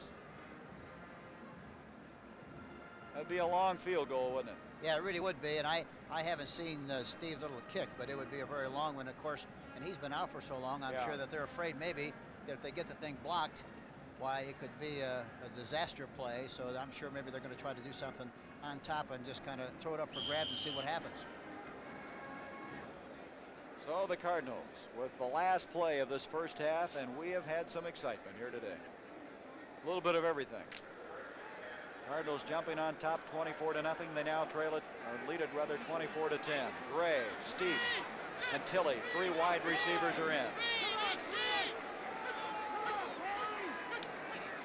Here's Hart. He's throwing it up for grabs to Mel Gray, and it's out of the back of the end zone, and that's the end of the 1st half of play. Lavender went back there. Also, Mark Murphy was back. They had the speedster from the University of Missouri covered very well. 24-10, our halftime score. All the guys that do commercials for light beer from Miller are big stars and guys like that. Me, I'm just a humble bartender, but I drink light too, and I'll tell you why. It's less filling, it's got 1/3 less calories than a regular beer, and it tastes great. Jerry, now that you're a big star, can I have your autograph? Well, sure, Mr. Dangerfield. Hey, would you like mine? Not really. Light beer from Miller. Everything you always wanted in a beer, and less. How about my initials? Oh, the things people do to decide between 2 TV shows they want to watch. Well, now you don't have to decide anymore, because with Sony's Betamax video recorder, you can actually watch a show on one channel while you're videotaping a show on another channel. That way you get to see both of them, so you don't have to worry about dreaming up new ways of deciding. Okay, first one to the TV set chooses. Nobody builds a rust-proof car, but Ford Motor Company gives you lots of kinds of rust protection. Every Ford, Mercury, and Lincoln car built in the USA is built in part with rust-resistant steel, vinyl sealer, and aluminized wax. Every car body gets sprayed with primer or dunked in primer and electrically charged. That's rust protection. That's Ford built. Ford built doesn't mean perfect. It means trying to build a better car. Thanksgiving 1974, Dallas's Mad Bomber Clint Longley relieves injured Roger Staubach, and the Cowboys explode to a 24-23 come from behind win over Washington. You saw it on CBS Sports. Thanksgiving Day at 3:30 Eastern, CBS Sports presents Cowboys and Indians 1978 as the Washington Redskins do battle with the Super Bowl champion Dallas Cowboys in an NFC East showdown. The Cowboys will be gunning to avenge a 9-5 loss to the Redskins earlier this season. That's the Redskins and Cowboys Thanksgiving Day. You'll say, you saw it on CBS Sports. Back live in New York, I'm Brent Musburger, and perhaps the Redskins were thinking about that Thanksgiving Day shootout with the Dallas Cowboys. They forgot about the St. Louis Cardinals, didn't they? Let's get you up to date now with everything that's going on. Just about ready to start the 3rd quarter in the Meadowlands. Giants lead the Eagles 14-6, and of course the game you're watching, 24-10, the Cardinals over the Redskins. Buffalo and Tampa Bay, the Bucks at home, they lead in the 3rd quarter. New England and the Jets playing much tougher than they did a couple weeks ago up in Foxborough. 10-7 in the 3rd quarter, Patriots. Blizzard conditions in Bloomington. A little bit better right now, 7-7, but the snow's still coming down. They're in the third there. Atlanta and Chicago scoreless in the second as the Bears attempt to end that horrendous losing streak. New Orleans has taken a lead on Dallas. There's been a fight. We'll show you that in the highlights. It involved Tony Dorsett. Cleveland and Baltimore. Baltimore with the lead in the second. Burt Jones not playing because of that shoulder injury. And Seattle now leading Kansas City by a score of 10-0 in the second quarter.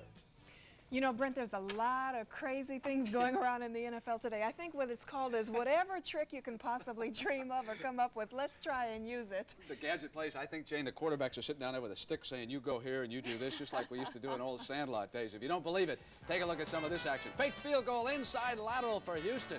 They get a touchdown a bit later against New England last Sunday. What a play. We also have that play. Remember the game that you were talking about earlier today, Pittsburgh and Cleveland in overtime.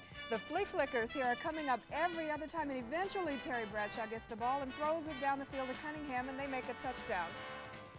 What a play that was, because the Steelers picked up a huge game on the Browns. The overjoyed Steelers celebrating their victory in overtime.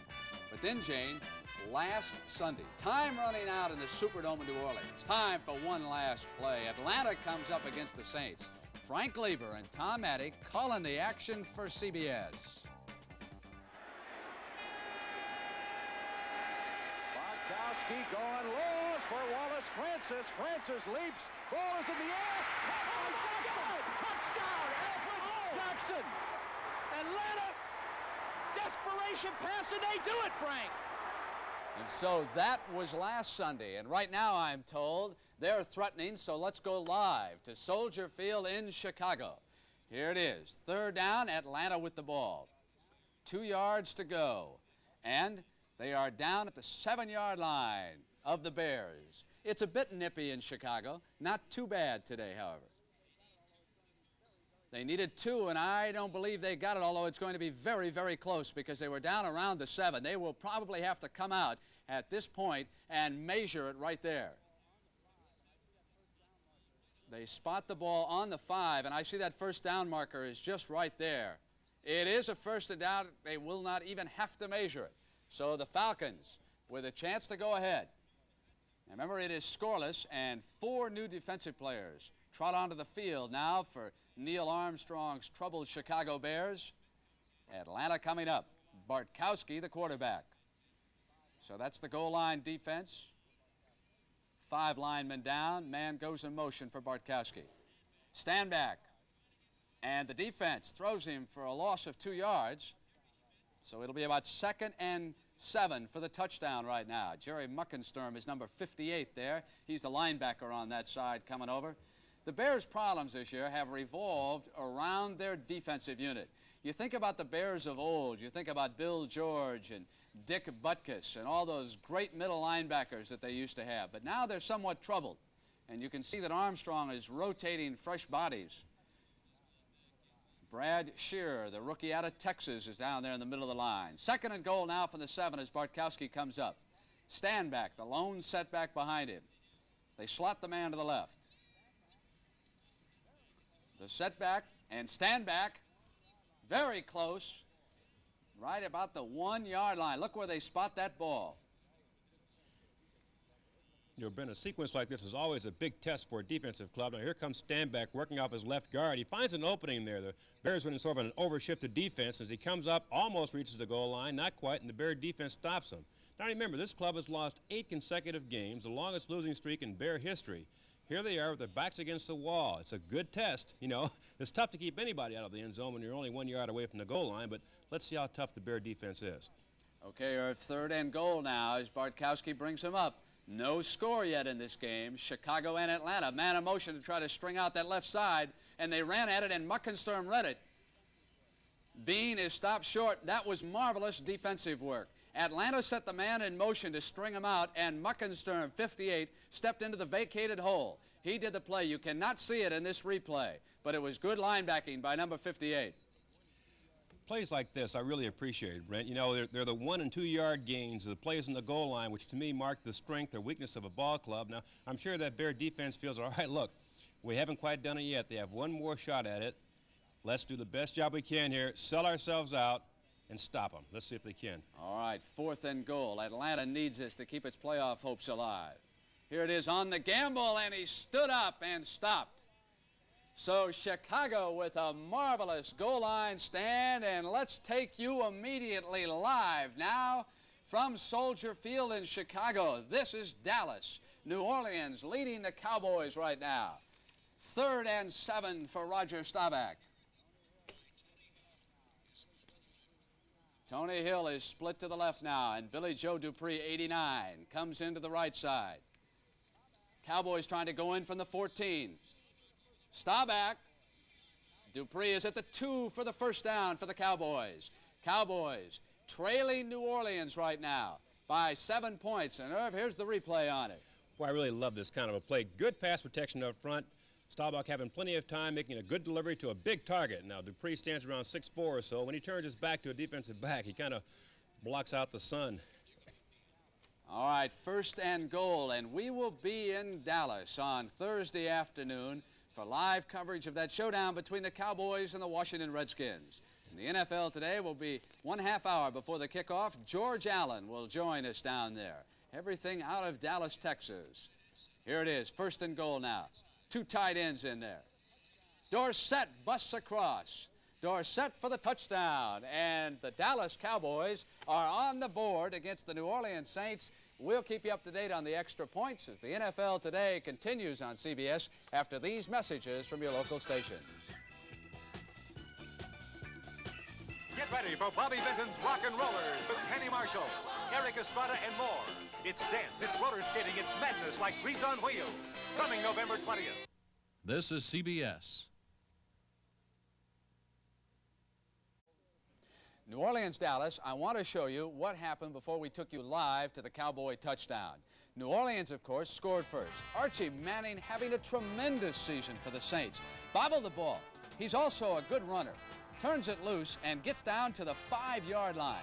Galbraith and Muncie are key weapons in the backfield. This time it's Chuck Muncie, and it was 7-0. Now, this led to the fight. It's Dorsett on the sweep. Chapman comes over.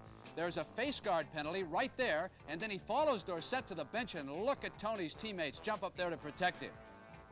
And Chapman is surrounded and taken down. The Saints rush across the field. Officials get in immediately.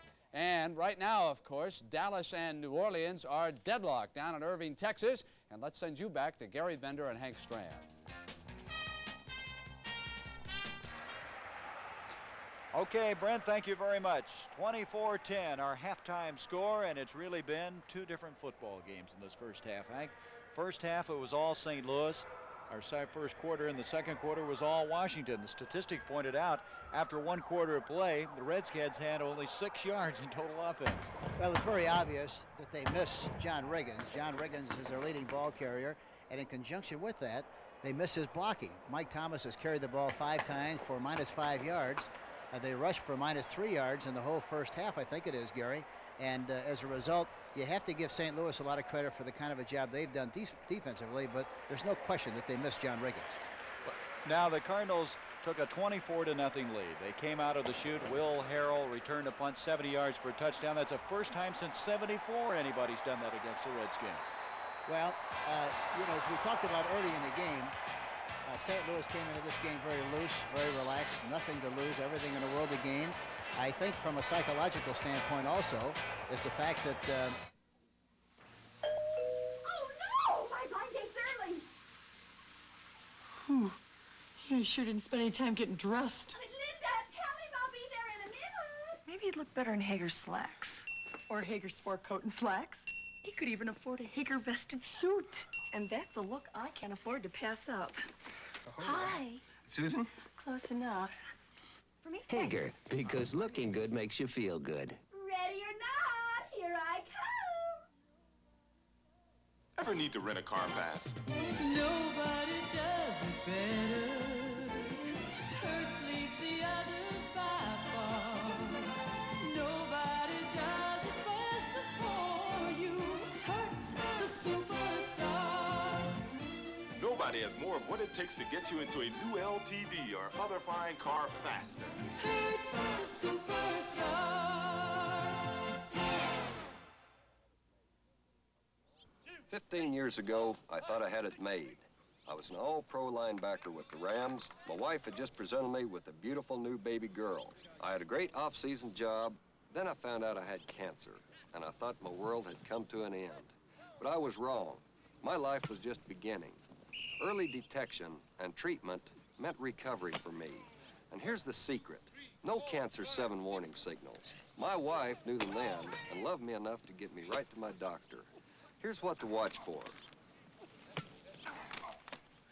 No, they're not pretty, but life sure is. The National Football League and the American Cancer Society are united in the fight against cancer. NFL teams contribute generously to cancer research through NFL charities. We ask you to join us in supporting the American Cancer Society.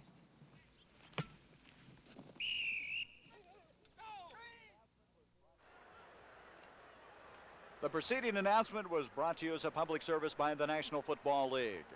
24-10. Hank, you talked about the statistics in this football game. The -3 yards rushing for Washington. That's a big figure. It really is hard to believe that that's what happened in the first half, but those are the facts.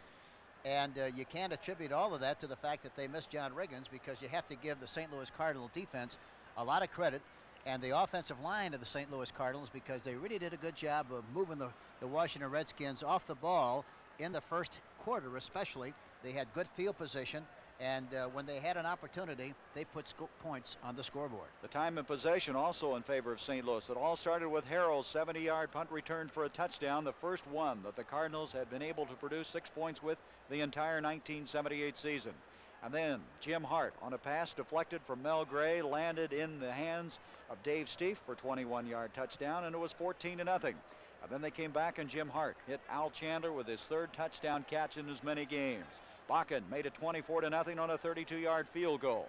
But then the Redskins came roaring right back. Joe Theismann with a 43-yard completion, and then hit Mike Thomas over the middle, a 13-yard touchdown strike. And then Mark Mosley made it 24-10 with a 50-yard field goal. That 50-yard field goal coming at 1:55 left to be played in the first half. So this game now, still a lot to be decided, as the Redskins have battled back within 14 points. And kicking off will be Mike Wood. This is Tony Green, number 34, going back for the Skins. It was Green in game number 1 that just turned things around when the Cardinals led 3-0 in St. Louis. Green returned a kickoff 99 yards for a touchdown, the longest of the year, and that just reversed the tables. Right now the Cardinals are the lead, and Wood kicks off. Near side, Terry Anderson. Anderson to the 30, 35, and Mike Wood, who kicked off, made the tackle. So at the 39-yard line, the Redskins with a good field position. Washington in that first half having a lot of people banged up. They had Ron McDowell, Dyron Talbert, who's out with a knee injury, and the Cardinals with Doug Green shaken up. So this has been a hard-hitting football game thus far. They're going to mark the ball just across the 38 as we start the second half from RFK Stadium. Gene Fugit starts the second half at the tight end spot. McDaniel, Danny Buggs, the wide receivers. Play action on first down. Complete to Mike Thomas. Thomas to the 40, 45-yard line, dragging Mike Dawson with him. That'll be an 8-yard pickup on the play, brings up 2nd down and 2. They've had good success with that play. They faked this time to Mike Thomas. It's not a very good mesh between the quarterback and the halfback, but he throws a screen to him out into the right flat. Dan Nugent, number 62, is out in front, makes a good block. Thomas cuts back inside and picks up a nice gain on the play. 2nd down, 2 yards to go.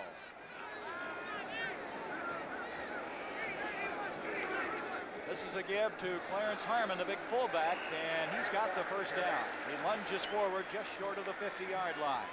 Harmon's not a very big guy, Hank, for a fullback. He only weighs 190 pounds. Well, it's like playing with 2 halfbacks, really, because trying to run the football. Just short of the midfield stripe. Thomas. Boy, he showed quickness on that play, didn't he? Picks up 4 yards to the Cardinal 46-yard line. Mike Thomas, he has had some brilliant days against the Cardinals. I mentioned earlier 195 yards and 76. Last year he gained 115 yards right here in RFK against the Big Red. He's a typical halfback who runs extremely well from the I formation. That time you saw a great illustration. He went to the right and almost popped it clean, but was knocked down by an arm tackle. 2nd and long, 6 to go. 2 wide receivers to the bottom of the screen. Thompson along with McDaniel. A give to Harmon again. And Harmon very close to that first down as he's inside the 40, and he's got it. First down, Washington, and the Redskins are moving the football. And if they score first, Hank, the complexion of this game really changes. Yes, and it's a long way from being over, but the nice thing, or I should say, as far as the Washington team is concerned, this is really the first time they've moved the ball on the ground with any degree of consistency, and that's really the difference so far in the early stages of this 3rd quarter. The Cardinals came out here, and that punt return ignited them, and they just dominated that first quarter. Then Washington's battling back, and they're continuing to do so. At the 40, a first down. Theismann on the first down. Pressure by Mike Dawson. Being chased by Allerman, and he is thrown for a loss. It was Dawson who got through first. Kurt Allerman then came over from his middle linebacking spot, and Theismann loses yardage. That's the 4th sack of the game for the Cardinals. And they guessed right on that play. Kurt Allerman was blitzing on the play, and I'm sure they were blitzing to kind of anticipated the fact that they might run again on first down to try to destroy the running. They guessed right. Washington guessed wrong, and as a result, it wasn't a successful play. Steve Niels also assisted on that tackle with Kurt Allerman, as you could see on the replay. 2nd down now, 12 yards to go. Operating from the 42 of St. Louis, 24-10. The Cardinals with the lead, but the Redskins battling back. A blitz again. Allerman giving chase along with Eric Williams, and he just got rid of it. Eric Williams arguing over there. He thought maybe he might have intentionally grounded the ball, but both linebackers came through so free, I think they were kind of concerned about it. Well, you know, the thing that you talk about it being such a guessing game between the quarterback and the linebackers, that time had he called a pass from the pocket, he would have had man-for-man coverage and had exactly what he wanted and would have been able to throw the ball in good shape. With a play-action pass, however, he didn't have a chance to pick up the blitzers, and as a result, very wisely, threw it over the top and fell incomplete. 3rd and 12, and the Skins thus far are 0 for 7 on 3rd down conversions. Tony Green has now come into the backfield.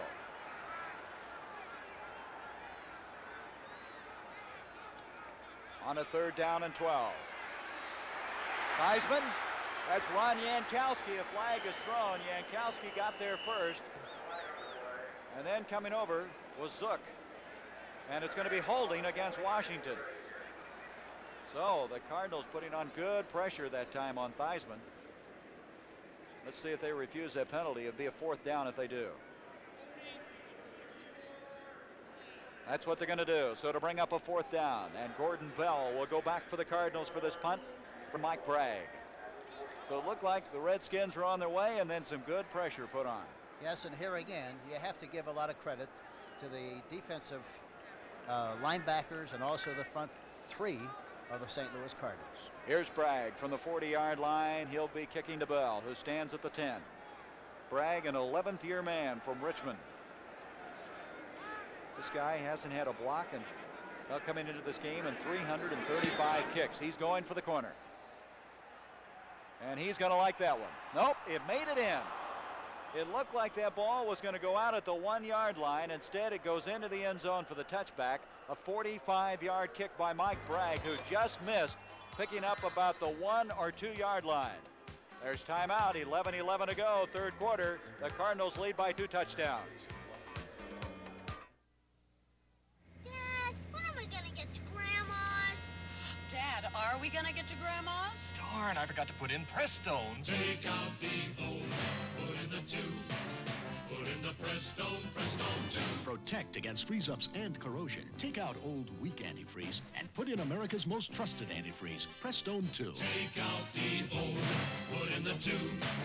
Put in the Prestone, Prestone 2.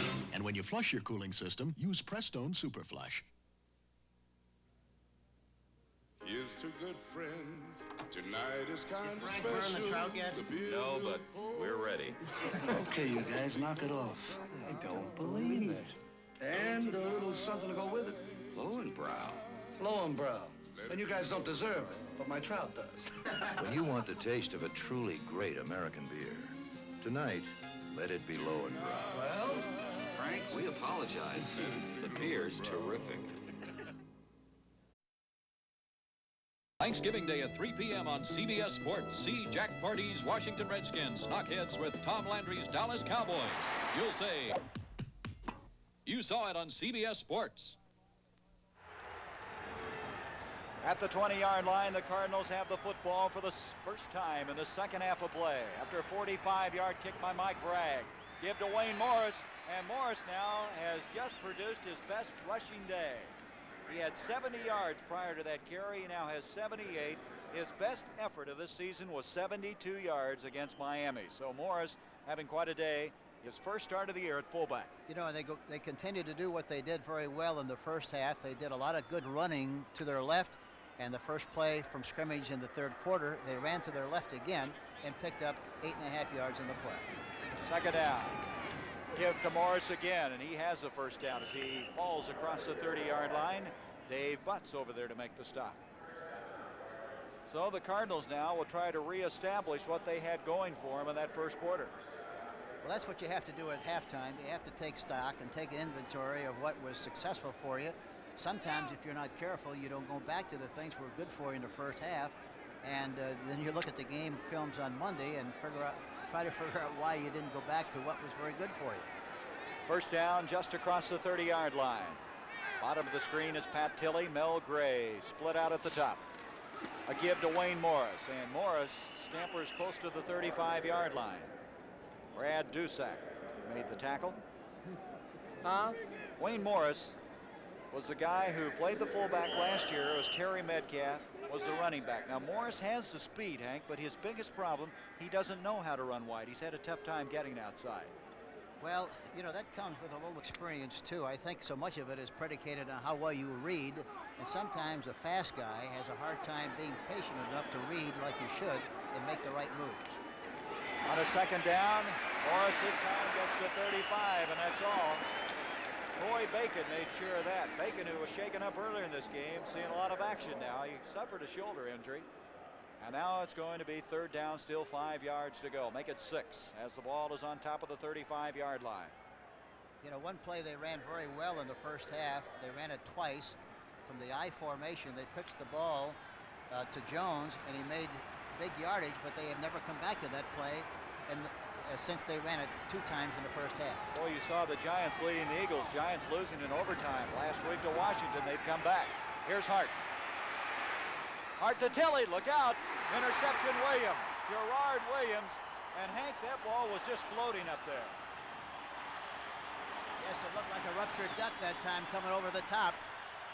Lorch that time and Coy Bacon both put good pressure on Jim. He had to throw the ball over the top. It had nothing on it, and as a result was intercepted. Washington has possession on the 43-yard line. So Williams picks it up. That's the second interception by the Redskins here today. We'll be back at the 8:42 mark.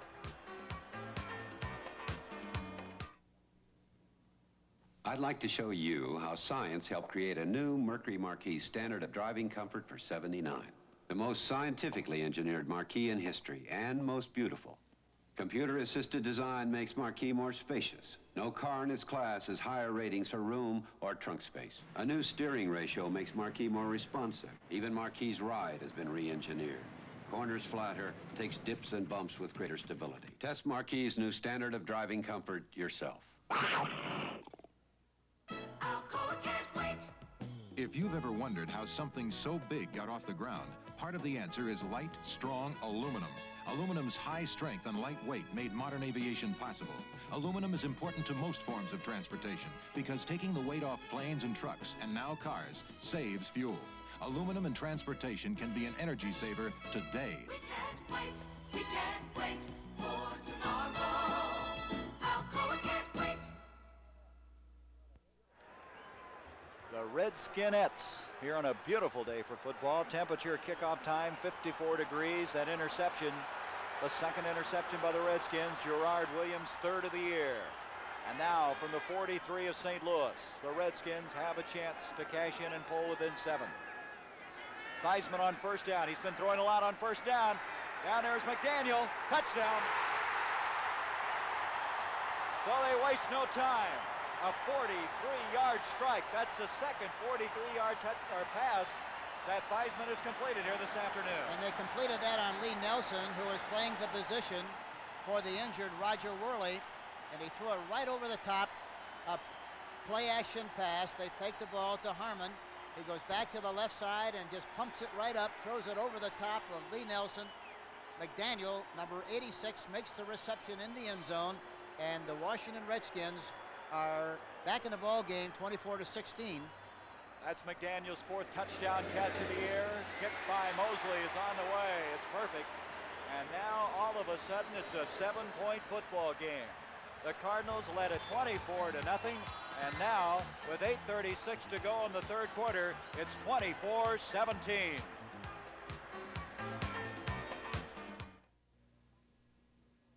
Wherever you may roam, you'll find this near your home. Oh, hi, it's me again, posting and pasting more posters. This time it's for the first annual Delco battery sale. AC Delco is making it possible for you to buy a Freedom battery at a special sale price. Thanks, Delco. Wherever you see this poster, look for it in your neighborhood for a great price on a battery you can trust. Thanks, Delco. Well, you'll be saying thanks, Delco, too. Such a simple miracle. In every glass of Gallo Premium wine, like Hearty Burgundy, you can see the sun because Gallo cares. In every glass, you can see the good earth because Gallo cares. In every glass, the round and lovely grape because Gallo cares. You can see and taste the care that Ernest and Giulio Gallo take. Go with the good wine. Go with Gallo Hearty Burgundy. Next Saturday on the CBS Sports Spectacular, see highlights of the LA Times 500, plus the world's strongest men competition. You'll say, you saw it on CBS Sports. Joe Theismann has completed a pass of 45, twice of 43 yards. His last one netted a touchdown, and his team was in a touchdown and an extra point. 24-17, this is Gordon Bell bringing it out for the Cardinals. They try to tackle the ball, and you can see the emotion now has switched in favor of the Washington Redskins. After trailing 24-0, they have come back now, and they're in the thick of it. Look at this, Dallas Yes, 14, sir. New Orleans 7, but the personality of this game has changed dramatically and completely over what happened the way the game started in the first quarter. Roger Staubach with a 1-yard run has given the Cowboys that lead over the Saints, and of course, the Redskins and Cowboys meet on Thanksgiving Day, and you'll see it right here on CBS. From the 25-yard line, this crowd is in an uproar. Hart on first down to throw to Wayne Morris. Morris got a lot of running room. He's got a first down to the 40, 45. He's all the way out to the 47-yard line. And that's a pretty good way to offset some of that momentum. Yes, it was just a safety valve pass. The outside receivers took the defensive back very deep, and they were in a double zone that time, and it was amazing that they had that much success on the play. But there you see out in front, Terry Steve, number 68, doing a good job of blocking, and of course the fine fullback Wayne Morris doing a great job on the run. That was a 23-yard pickup, just short of the 48-yard line, so the Cardinals come fighting right back. Gray to the bottom of the screen, Tilley to the top. Here's Morris. Morris across the midfield, stripe to the 47-yard line. And Dave Butts, who's made some tackles in this game. He's third in the NFC with solo tackles, coming in here with 56, and he has a handful here today. It'll bring up second down, 4 yards to go. They made a lot of yardage on that quick hitting play over Coy Bacon, number 80, and Chris Handberger, number 55, the linebacker on the weak side of the formation. Morris now has 90 yards rushing for the day. Here's Morris again. Look at him, would you? He's close to the first down. He looks like a brand new football player today as Dave Butts again makes the stop for the Washington Redskins. Let's see if they got the first down. They may have to measure. Number 53, McClinton. Let's go back and pick him up on the replay. Here we see McClinton, number 53, taking a step to the inside. And you see Terry Steve doing a good job of blocking on the play, number 68. And Morris surges through there, and they're going to measure now for the first down. But they've really, again, I can't emphasize too strongly the fact they've really done a great job of moving the ball on the left side. Keith Wertman, Bob Young, Tom Banks, all of whom doing a great job. The measurement indicates they're just short. You know, somebody forgot to tell the Cardinals that they're only averaging 121 yards per game. Morris himself has 94, and we're still in the third quarter. Entirely different picture as far as a rushing game is concerned. Well, you have an interesting situation here, Hank. Third down, a matter of maybe inches to go. Well, you know, during the course of a game, you get into a 3rd and 1 or 2 situation about 3 times in a game. That's the average. And you want to take advantage of the opportunity to make a big play as often as you possibly can. Jim likes to go on play action on this situation. Let's see what they do. Everybody is in tight. They're going to go for the first down. And Morris, boy, I don't think he got it. Harold McClinton was there. Looked like that exchange was not all that smooth. No, it wasn't smooth, and that kind of a play is where they really missed Jim Otis. Jim is a great 3rd and 1 runner, or 4th and 1, or a half a yard. He'll manage somehow to get that first down. He runs with a lot he doesn't have any indecision, I should say. There was a little indecision on the part of Morris on that last play. Well, I'm not even going to guess on this one. They're looking. I believe, yes, here come the chains in. This is going to be very, very close. Bud Wilkinson, this guy just never seems to be ruffled, no matter what the situation. Always under control emotionally. Boy, they got it, and they got it by what? The nose of the football. That's all. So the Cardinals, after being stung with an interception and then a 43-yard touchdown pass, are coming right back as they have a first down at the 42 of Washington. McDowell and Curtis come in. You see Perry Brooks, 69, and Coy Bacon, 80, checking out. 6:17 to go in a wild game here at RFK Stadium.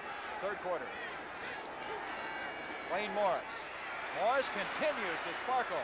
He's inside the 35 to the 34, and he's becoming the big story of this afternoon. He now has 103 yards rushing. And I can't get over how well they're moving the ball on that left side. They come off the ball very quickly. The offensive line of the Cardinals is really dominating the left side, or I should say the right side of the Washington Redskins. It never happens by accident. You got to knock people off the line of scrimmage, and of course, he does a good job of running also. Wayne Morris, number 22 on the play. So from the 34, it's second down, 2 yards to go. Morris trying to get it, he's in trouble. But you know something? I think he may have gotten that first down. Carl Lorch eventually made the tackle, and that was just resourcefulness on the part of Wayne Morris. Yes, he stretched a loss into a first down, a 2-yard gain, it looks like. They're going to measure it, but it's very close. Third measurement in the last 4 plays. So Morris, with that quickness and the ability to hit up the middle. Morris has very strong legs.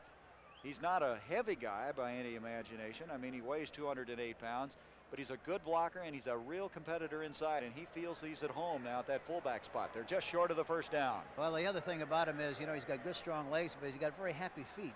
Happy feet. Happy feet, and moves very quickly and can change directions quickly, and that's what happened on that play. Happy feet. All right. That's one of those new ones. I hadn't heard that one. So it's going to be third down and just a matter of inches to go. By the way, Morris's 104 yards now is the first Cardinal this year to rush for 100 yards. That shows you how much difficulty they've had with a rushing game. Jim Otis was the guy that was carrying him the last 3 weeks. Let's see again whether he might try to do something with a play action on that 3rd and 1. Last time he went for the first down, and he's going to do it again, and Morris has got it. Wayne Morris close to the 25-yard line. Coy Bacon, and they continue to run right at that right side. Yes, they do, and they're doing a great job of getting off the line of scrimmage and controlling the right side. Perry Brooks, Coy Bacon, McClinton, gets a shot and misses. And Coy Bacon finally makes the tackle along with Joe Lavender, number 20. First down. This drive taking a lot of time, just outside the 25-yard line. 4.5 minutes remaining in the third quarter. Hart, play action, looking to Tilley. Pat Tilley at the 10.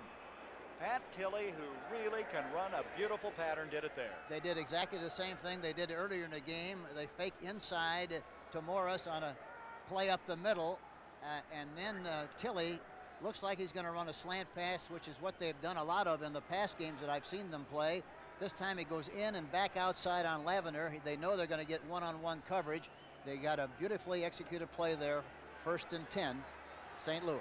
Tilley now has 4 catches for 66 yards. He has 44 catches for the year. He came in here 5th in the NFC. First down at the 12-yard line. Wayne Morris tripped up. A play was made by Perry Brooks, or wait a minute, Dave Butts coming over. There's Brad Dusak, number 59, and you know, that play might have developed into something. Running to their right, and they haven't run to their right nearly as successfully as they have to their left. And I'm sure one of the reasons is Dave Butts has played extremely well. In this case, Dusak, number 59, makes the tackle. That's who it was, 59, Brad Dusak, as the replay shows. No gain on the play. 2nd and 10 from the 12.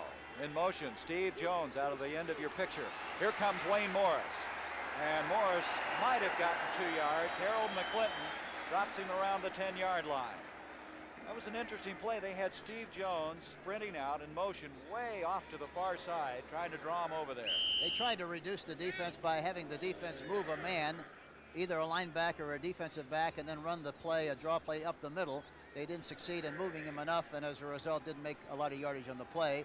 Here we see San Diego 13 and the Chicago Bears 3 at halftime. There's Atlanta leading Chicago. Chicago's lost 8 in a row. Atlanta's won 5 in a row. Third down. 8 yards to go from the 10. Hart. Intended for Morris. He was covered by Dusak. So the field goal team will come in. Jim Bakken, who kicked a 32-yarder back in the second quarter. Boy, Morris was really covered on that play. Yes, he was. They were trying to isolate Morris on Dusak, and Brad really did a great job of covering on the play. It was man-for-man coverage all the way. Dusak has an interception this year. He was the Redskins Defensive Player of the Year last season. And this is going to be a 27-yard field goal attempt by Jim Bakken. Worley will hold. Kick by Bakken is on the way, and Bakken's got it. And so now the Cardinals have jumped back on top by 10 points as they lead it 27-17 with 2:54 left in this third quarter. As Jim Bakken made that look easy, and the Cardinals now have momentarily fought back against a fired-up Washington Redskin team.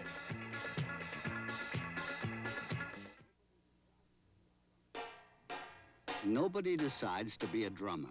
Ralph, please. You just find yourself drumming. Ralph, please. It doesn't make you instantly popular. Ralph, please. And no one asks you to play their favorite tunes. Ralph, please. But with endless practice Ralph, please. and fanatical persistence, Ralph, please. you get there. Your drumming isn't just noise anymore. And you're not the only one who thinks so. When a lifetime of work has gone into playing a piece of music, Pioneer thinks you should hear all of it. So we design our high-fidelity components not to add anything or take anything away.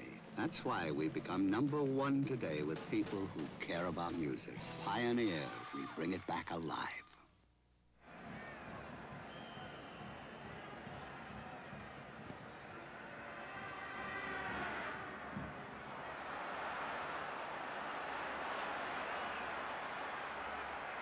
Myers to Tony Green, kicking off as Mike Wood kicks off to Tony Green, and Green brings the football out across the 20 to the 25-yard line before Perry Smith rams him out. A 10-point lead for the Cardinals, who led 24-0, then had it cut down to 24-17, and now they've jumped back up on top by 10. Boy, the New York Giants, that's a surprise as Philadelphia. With a 6-5 record, the Giants losing in overtime. Tampa Bay leading Buffalo 17-3, fourth quarter. We'll keep you posted on all the activity as it's now a first down from the 22 of Washington. Theismann off to Mike Thomas. And Thomas will go out of bounds about the 25-yard line. Tim Carney over there. Interesting, the crowd reacted on that. They thought maybe Thomas should have turned it up a little bit tougher on that play. Bob Bill, number 79, did a good job. The defensive left end for the St. Louis Cardinals did a good job of keeping the play, good outside leverage on the play, and as a result, there wasn't any place for Thomas to run, and he had to run sideways and out of bounds. You know, that last field goal by Jim Bockett has moved him up into second place, the all-time scoring list, ahead of Fred Cox. He needed 7 points coming into this game. He has the 2 field goals and the point after. Here's Theismann. Beautiful pass to John McDaniel. Kenny Green tried to make a diving interception, couldn't come up with it, and that's a 14-yard completion. And Theismann has been throwing the ball very well since the second quarter. Yes, it was a semi-roll. He rolls to his left and really sets up nicely.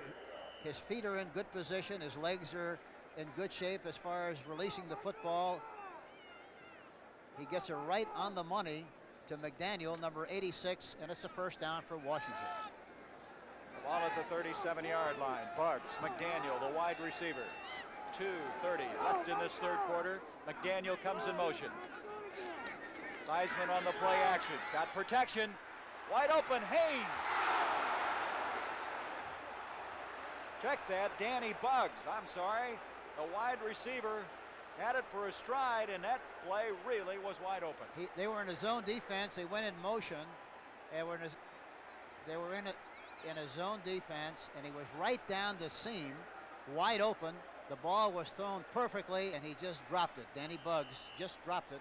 A perfectly thrown ball by Joe Theismann. Look at him. Can you imagine how he feels right now? He can't understand how he dropped it, I'm sure, because he's got excellent hands, and you don't see him do that very often. It's just one of those things that will happen in that particular situation. Ricky Thompson comes in to replace him. Thompson, McDaniel, and Fugit, the 3 receivers. Fugit is also split out. There's a delay. Mike Thomas to the 36. Mike Dawson made the stop. So the Redskins almost pulled within 3 points. You know, that time they ran a draw play with Thomas, and it's typical of a fast, quick back. The fast, quick backs have a difficult time usually running draw plays because they're not patient enough to stand back there and wait and let the linebackers get depth. That time they hurried that a little bit too much, and as a result, they didn't succeed in making yardage on the play. Third down, 11. Thomas now has carried the ball 8 times for a -1 yard. They have zeroed in on Thomas today, and they've shut him off. McDaniel, Bugs, the wide receivers, as Bugs checks back in. Here we go on the 3rd and 11. This is Fugit. And what a tackle was made by Eric Williams. Had he not made that tackle, Fugit had some running room. Yes, but it was an unusual play because they had a long way to go for the first down, and he threw the ball. There was a very short pattern, and there wasn't really much of an opportunity for him to get the necessary yardage for the first down. Eric Williams, you don't hear a lot about him. He was the Rookie of the Year last year for the Cardinals. He was an 8th-round draft pick. He led USC in tackles, but you didn't hear a lot about him. Shows you the talent they had as Gordon Bell, number 20, goes back. Mike Bragg will kick. He hits a beauty. Bell inside the 20. Gordon Bell to the 25, and Bell out to the 31. A good return. Terry Anderson flying down there. 44-yard kick and a 14-yard return that time by Gordon Bell. And a 3.8 hang time that time, but Bell broke through some tacklers and looked like he was going to begin something big on that return. Speaking of something big, look ahead next Saturday to 4:30 Eastern, 3:30 Central and Pacific time on the CBS Sports Spectacular. We'll pick up Cale Yarborough and his outstanding 1978 NASCAR season, as we'll have the highlights of the Los Angeles Times 500 and then the world's strongest men, the wrist roll, 100-pound weight, 10 feet off the ground, right here on the CBS Sports Spectacular. From the 31-yard line, Jim Hart to Wayne Morris. And Morris just about to the 34-yard line. Brad Dusek making the stop. So the Cardinals, you get the feeling that drive that netted the field goal kind of momentarily got them back into this. It looked like everything was going for Washington, that they were going to run away with this third quarter. Of course, that drop pass may haunt Washington yet. Yeah, well, I think the momentum swung over a little bit. Now it's back again, and pretty even as far as the St. Louis team is concerned. Bud Wilkinson, I don't think he expected this kind of a football game. But there has been a lot of offense in this one. Jim Hart. Butts putting the pressure on, complete to Morris. Oh, was he hit? 3 Redskins were there, and they just buried him. Dusak, Carl Lorch, McClinton. You know, I'm surprised they had so much success in their last drive running to the left, and they were never stopped. Now they came out in this drive and ran to the right, and they really haven't succeeded in making much yardage. Sometimes that can happen. You say to yourself as a quarterback, well, we ran so much over there, they'll be looking for us to run there, so I'll run right. And instead of making them stop you, you stop yourself by going to the other side. From the 35, third down. This will be the last play of the third quarter.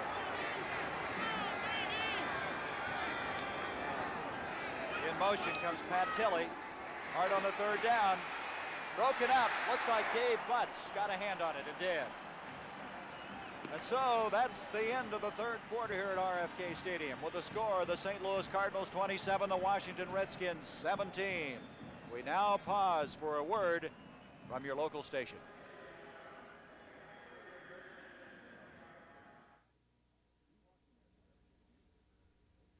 Be watching as a dedicated newspaper editor takes an eye-opening look at what life in a ghetto school is really like when the Reverend Jesse Jackson makes a surprise appearance in Lou Grant tomorrow night on CBS. Start your Sunday evening viewing with 60 Minutes, then a fight to the finish over money on All in the Family.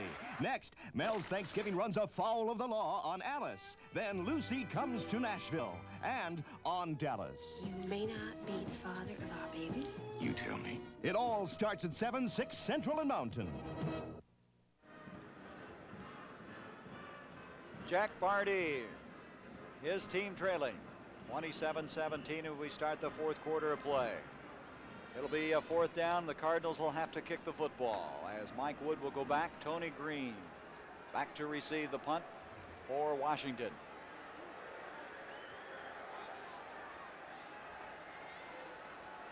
Looks like they're going to rush the kicker. They have to be very careful that they don't have a penalty on the play by going in it. No, they've got a return. And Wood kicks another good one. Green at the 25. And it's picked up by Gerard Williams. Williams comes away with it. Good coverage that time by the Cardinals, a 39-yard kick. Flying down there was Perry Smith, and he's the guy that separated the football from Tony Green. Looking ahead now, Washington moves on to Irving, Texas, this coming Thursday, Thanksgiving Day, to square off against Dallas. And right now, if Dallas continues, they're leading New Orleans, and the Redskins lose today, they'll be tied for first when they get together on Turkey Day. You know, you don't see Tony Green drop many balls. That time they dodged a bullet because it looked like they could have lost possession and given St. Louis good field position. At the 18-yard line, the Redskins down by 10 points. Theismann to Thomas. Thomas stepped out of bounds. Tried to make his move on Steve Niels, and all of a sudden, he was out of bounds. Wait a minute. They really didn't catch that. That's an incomplete pass. Yes, they ruled it incomplete. He must have been out of bounds when he caught it. I don't think Theismann's too happy with that. Let's look back at it. The official was right on the scene. Let's see what happens. Yeah, he's got 1 foot out of bounds. Yeah, very good call by the official. So it's second down 10 from the 18-yard line. Ricky Thompson and McDaniel, the wide receivers. Only one set running back. Thomas again. Looking for some blocking, and he's not going to get it. But he does get out to the 24-yard line. Mike Dawson made the stop. A lot of bodies in that area, but nobody was being cleared out for him. Yeah, he attracted a lot of people over on that right side on a quick screen that time. There was no place to go, and the defense of St. Louis responded extremely well on the play. So it's a third down and 5 yards to go. Thus far, the Redskins, Hank, are 0-9 on third down conversions. That's incredible, isn't it? Fugit to the bottom of the screen. McDaniel, Bugs go to the top of the screen. On a 3rd down and 5. Theismann to Harmon. He's got it, and that'll be a first down.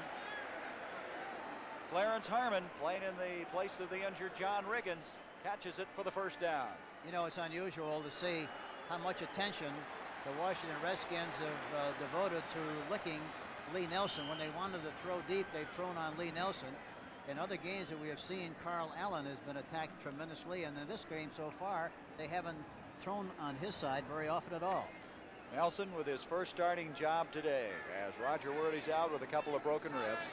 Nelson with an interception last week, got a game ball in that game against San Francisco. Here's Theismann on a first down. Good pressure put on, complete to Thomas. And Thomas very close to another first down. Carl Allen made the stop. Nice looking play action fake this time to Thomas, and then they wind up throwing to Thomas in the left flat. It was a play action fake, but it wasn't a very good one, Gary. They didn't put the ball in the pocket of the halfback, and the mesh of that responsibility between the halfback and the quarterback was not really good, and as a result, usually you're not going to fool anybody with that kind of a fake. 2nd down, and that's a short yard to go.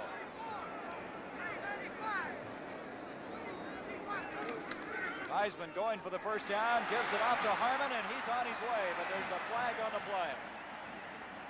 Harmon bolts up the middle, but let's see what the penalty's all about. It's holding against Washington. That'll bring it back. That looked like what Wayne Morris was doing against Washington. He just hit it up quick up the middle. But Harmon's run will be negated as they'll move it back to the 30-yard line. Holding number 54, offense. That's Kuzil, the fine center for the Washington Redskins. That's the first holding penalty against Washington. I think each team has had one penalty so far. St. Louis has had one holding penalty, and so has Washington. So from the 30-yard line, they'll have a 2nd and 10. 12 and a half minutes left in this game.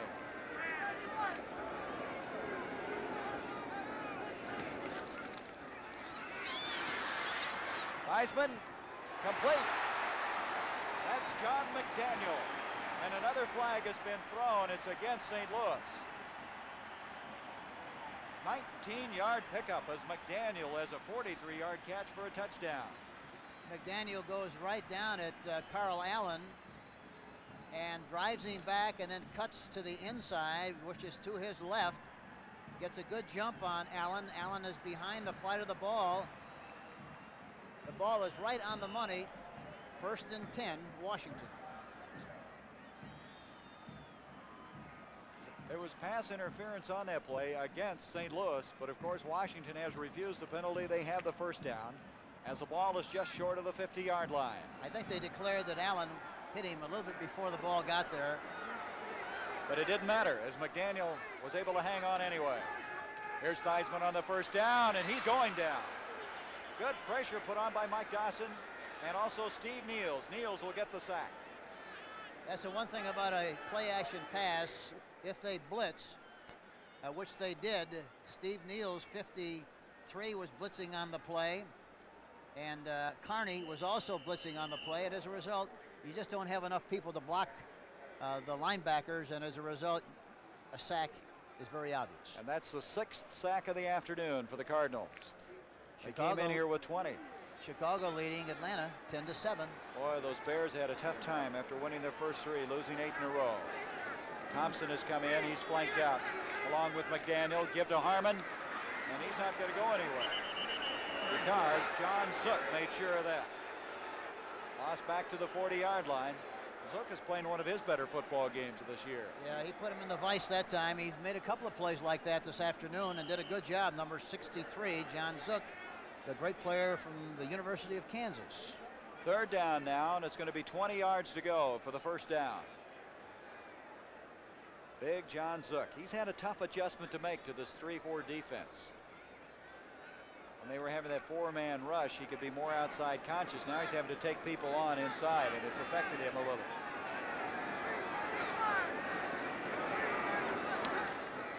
Theismann on a 3rd and 20. Jankowski. And, oh, boy, did Theismann get hit, and we've got a penalty coming up. Bob Bell was late. Mike Dawson over there. Theismann was up for grabs on that play because he was fighting the tackle by Jankowski. Yep, and it's easy to see from up here, but Jankowski had outside leverage. There was a chance that he could have cut inside, but of course he couldn't see that. And it looks like there's going to be a penalty on the play. Let's see what they call. Going to have a late hit, I'm sure, piling on. No question about that. 79 hit him late. It was one of those things, though, where Theismann was kind of up for grabs. He was struggling, and in the enthusiasm of the moment, they come after him. So it'll be an automatic first down.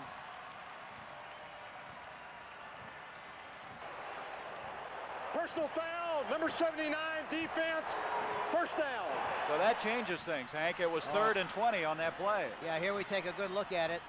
There you see Jankowski making the play. Theismann trying to spin away as he's falling. Well, I don't know. No, he was in the process of falling. He wasn't on the ground. Very close call. So from the 40, it's a first down instead of 4th down and a long ways to go. They've got a new series going. Theismann off to Mike Thomas. Thomas makes it out close to the 44. Steve Niels again making the stop. That's where those replays sometimes can really give you an insight. Yes, it can. And that time, the linebackers really responded. Dallas 21, New Orleans 7 in the 3rd quarter. But that time, you know, the linebackers really responded well. You would think as much as Joe has been throwing that they would get deeper drops and you'd have a chance to run a better draw play than they did, but the linebackers responded very well to the play. 2nd down and 7, a pickup of 3 on that last. Muggs, McDaniel, the wide receivers, Theismann. He has been busy. Niels is after him. Far side, he got it off to McDaniel. There's a flag at the 41-yard line. Theismann is lucky he wasn't sacked all the way back at the 25-yard line. Theismann almost stepped in a mine again in a minefield on that last play, but got away with it. We'll see what they call. There's a flag downfield. Illegal motion against Washington. Well, Theismann showing his mobility on that play. It looked like Niels had him dead to rights back there, and he got away. But Theismann, he was way back at the 25. Motion, number 86, offense, declined, 3rd down. That was McDaniel who eventually caught the pass. They'll refuse it, so it's 3rd and 7. Ricky Thompson comes back in. Look at Tampa Bay. 31-3. Tampa Bay's been an interesting team this year. They've scored a lot of points in some games, and they can't get their offense going the next week. Well, the one thing about Tampa, they're an excellent team defensively, so they've always got a chance. Reggie Haynes has now come in at a tight end for Washington. Theismann's going down again. Bob Bell, John Zook. That's the 7th sack of the game. 8th. Let's make it the 8th sack. You know, one thing surprising me is a little bit about Theismann and what they're trying to get done is the fact that Joe moves so well that you would think on some of those obvious passing situations that they would roll right or left to get away from that pressure, move the pocket a little bit so he would get a chance to get away from the full rush of the St. Louis Cardinals, but they haven't done that all afternoon. The Cardinals now, up to this moment, have 19 sacks in the last 4 games. Gordon Bell back deep. Bragg to kick. 9:50, the clock moving. He hits a beautiful kick. Bell at the 25-yard line, and boy, there's the special teams play you expect from the Washington Redskins. Ike Forte down there. That was a 40-yard kick, and he got it up in the air that time. Virtually no return, as Washington covering exceptionally well. So there's timeout. 9:40 to go. 27-17 St. Louis.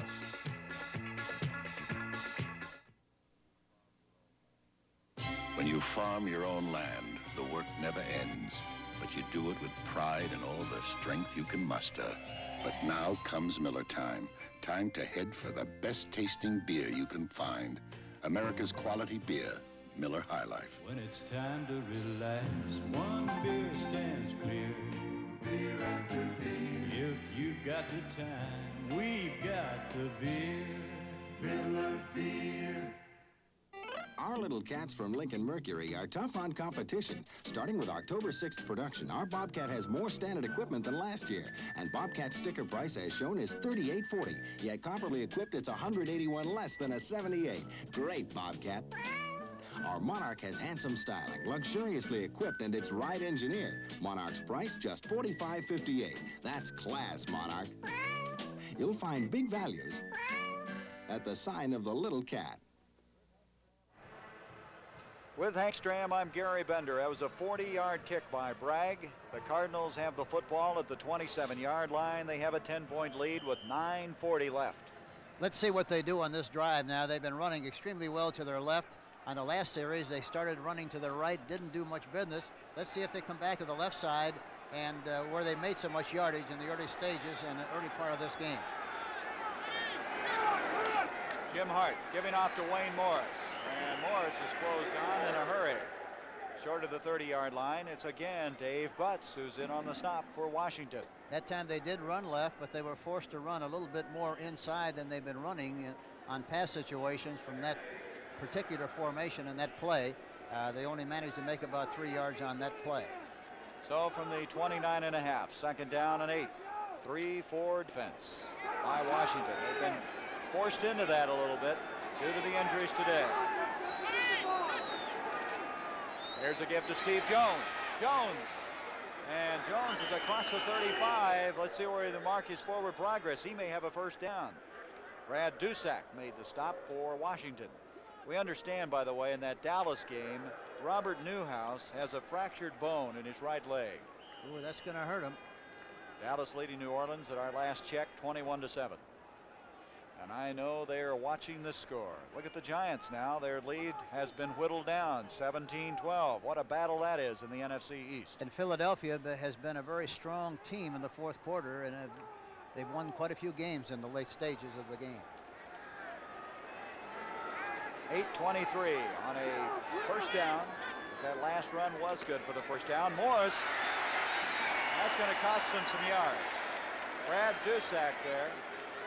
Morris trying somehow to get outside, loses big yardage. You're not going to run right to the split inside of the formation, which means that the receiver is out away from the offensive tackle on McDowell and Dusack over there very much, because they're very strong and they react and respond very well to what they see. They play that kind of a play extremely well. That was Brooks and Bacon who double teamed him. And now with a second down and 17. Gray, Tilley, the wide receivers.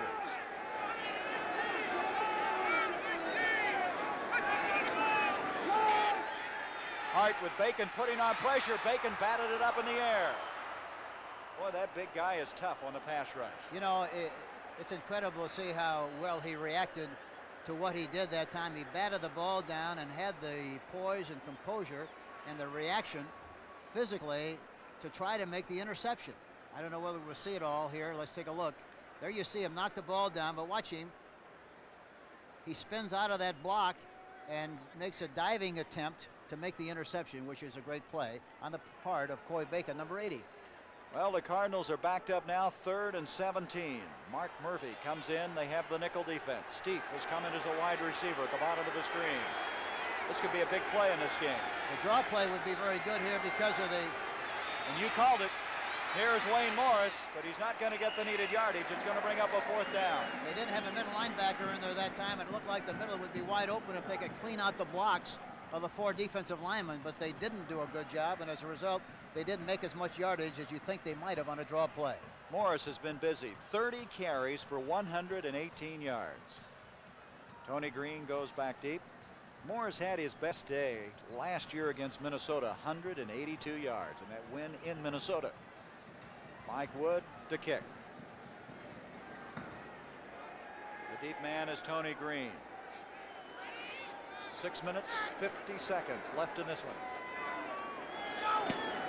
Wood hits another beauty. Boy, he got into that one. Green having trouble.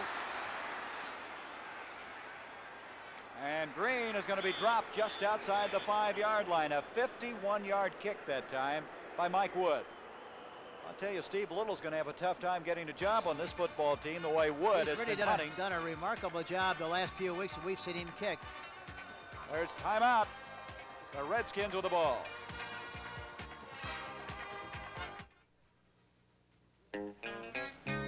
Is your gas doing everything it could for your car? Be sure with STP gas treatment, because it really helps. To keep a carburetor clean, fight rust in the fuel system, it even helps get water out of your gas tank. And it's easy to use. STP gas treatment, it really helps, so try it. Yeah, for my car, it's STP. There are lots of batteries out there making all kinds of claims, performing all kinds of demonstrations. We simply say this: the J.C. Penney battery is so powerful, it's warranted for as long as you own your car. If it ever fails to accept and hold a charge, return it with proof of purchase. We'll replace it free. And it never needs water, ever. It's the last battery your car will ever need. NFL action begins next Sunday with the NFL Today, followed by a full slate of regional games. You'll say, you saw it on CBS Sports. Our statistician, Jim Krauser, indicates that Mike Wood has kicked the ball 6 times for an average of 41.6. Last week he got the game ball after kicking so effectively against San Francisco. And now the Redskins, you can see Jack Pardee, a concerned Jack Pardee, as the Redskins have their work cut out for them. They trail by 10. That's 6:37 left in this game. Theismann from his own end zone. A flag on the play. Buggs again. That's 2 of them he's dropped. There is a flag, as we mentioned. It was holding. It would have come back anyway. But we saw that last week in San Francisco when Freddie Solomon dropped a couple of touchdown passes. You know, he took his eye off the ball. It looked like he took a little peek at the defensive back. Then he looked for the ball and in the process just dropped it. But boy, what a beautiful throw by Joe Theismann. You can't get comfortable against Theismann. Oh, man, that was a beautiful throw. He threw that ball a long ways, Hank. He threw that from the end zone and down to the 40-yard line of St. Louis is where it arrived. Yes, it was at least 60 yards. Perfect spiral and right on the money. Number 73, decline. 2nd down. That would be Jeff Williams, a right offensive tackle for Washington. It's a play action fake. They fake to Harmon. Then he goes back into the pocket. But holding on the play. So just outside the 5, they run it up the middle. Clarence Harmon. He's close to the 10, so it's going to come to a 3rd down, and there's your time getting away now from Washington. The Redskins, who have won 5 in a row over St. Louis, 6 of the last 7 in danger now of falling into a first-place tie with Dallas. You know, Washington, the first 2 times they had possession in the 3rd quarter, they had it on the 40 and then the plus 43. The last 3 times, they've had it on the minus 23, minus 18, minus 11. Makes a big difference, Gary. There's Theismann's efforts for the day. There's 2 interceptions coming early in the game. Far side, Buggs, but he didn't have it in bounds. He was out of bounds. That's one of the few times we've seen him move the pocket. He had plenty of time to throw the ball that time, except he was right on the right on target, except that they said he was out of bounds. And he quite apparently is, Hank. No question about it. Another good call on the part of the officials. So it's 4th down. And time now started to become very important as Gordon Bell goes back for this punt from Mike Bragg.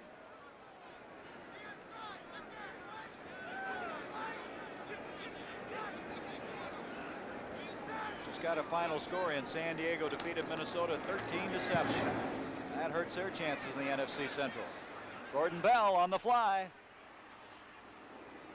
But he's not going to get much running room at about the 40-yard line. Benny Malone, who they picked up from the Miami Dolphins, a running back and a special teams player deluxe, made the tackle, a 37-yard kick. So there's 5.5 minutes left in this game. The Cardinals lead it by 10. We're going to be back in a moment.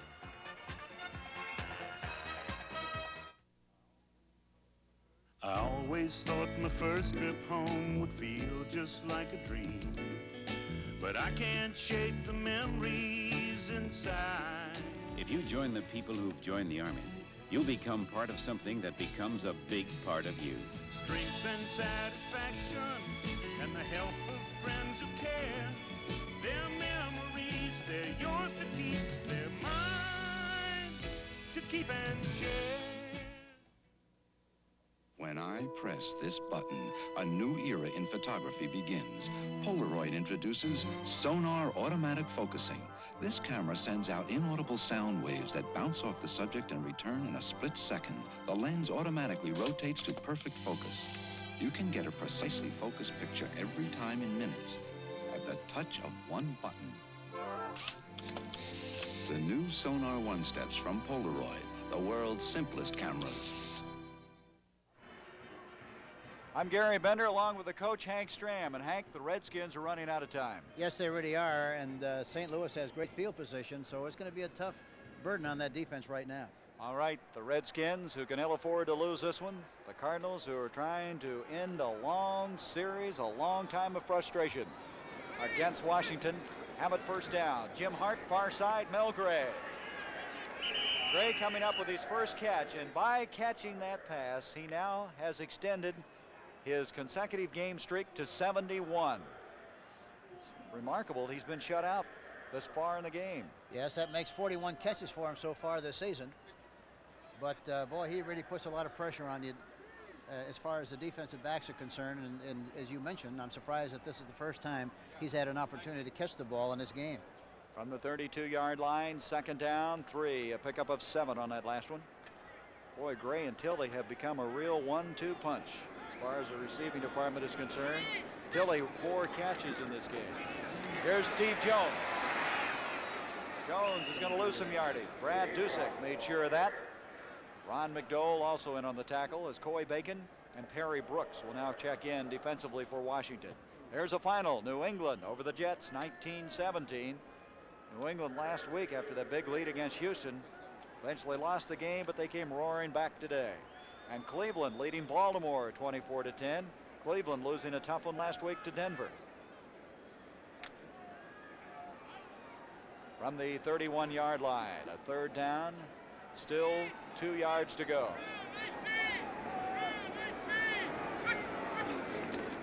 Hart gives off to Morris, and Morris has the first down. So Wayne Morris continues to have his best day of this 1978 season. He now has 122 yards rushing on the day. Think he might get a game ball? He's allowed to get a couple of them. I can't believe that a position change can make that much difference, but it has in this Yes. particular instance. Well, you know, if you're used to running from a certain spot in the backfield, your depth is different, your perception is different, and obviously to him it makes a big difference whether he plays fullback or halfback. Fullback today, 122 yards. His best for the year had been 72 prior to today. Coy Bacon stopping that effort by Morris. Right now, the Cardinals are just content to grind out the time as there's 3:19 left in this one. Well, Washington, if they would lose this, would be 8-4, and that would throw them in a tie with Dallas if Dallas hangs on to defeat New Orleans. Another final, Tampa Bay over Buffalo, 31-10. And boy, what a showdown that's going to be on Thanksgiving Day. Yeah, no question about it. They're going to be heavy with all the ammunition, both teams, on Thursday. Here's a give to Morris, and that's one of the few times he's been stopped. Coy Bacon did that. And so now Washington's going to use a timeout. There's a great illustration of what happens when you don't have blocking. When you have blocking, the play looks pretty good. They've been doing that most of the afternoon and doing a good job of running to their left. That time they did not handle Coy Bacon, and as a result, they lost yardage on the play. So the inertia chain brake system that works when others won't. Plus, skill, quality, and dependability won't let you down. Skill Saw chainsaws. To do it with confidence, do it with skill. And the exclusive inertia chain brake system that works when others won't. You're seeing some real tough truck pounding. At Ford's Arizona Proving Ground, we've been testing body and suspension components over a tough durability course for more than 20 years. Truck jarring bumps, mud baths, salt baths, frame twists, uphill poundings. And Ford pickups with twin I-beam suspension are built tough to take it. In fact, Ford test trucks got over 1 million test miles last year. Tough Fords, America's best-selling pickups. Get ready for Bobby Benton's Rock and Rollers with Penny Marshall, Eric Estrada, and more. It's dance, it's roller skating, it's madness like Grease on Wheels. Coming November 20th. Well, Bud Wilkinson, he's on his way to his 4th straight win as he sends in Al Chandler to tight end spot. It's 3rd down, 14 for the Cardinals, 2 minutes and 48 seconds left. A thanks to our spotter, Jason Strinsky, and our statistician, Jim Krauser. 2 pros up in the booth with us here.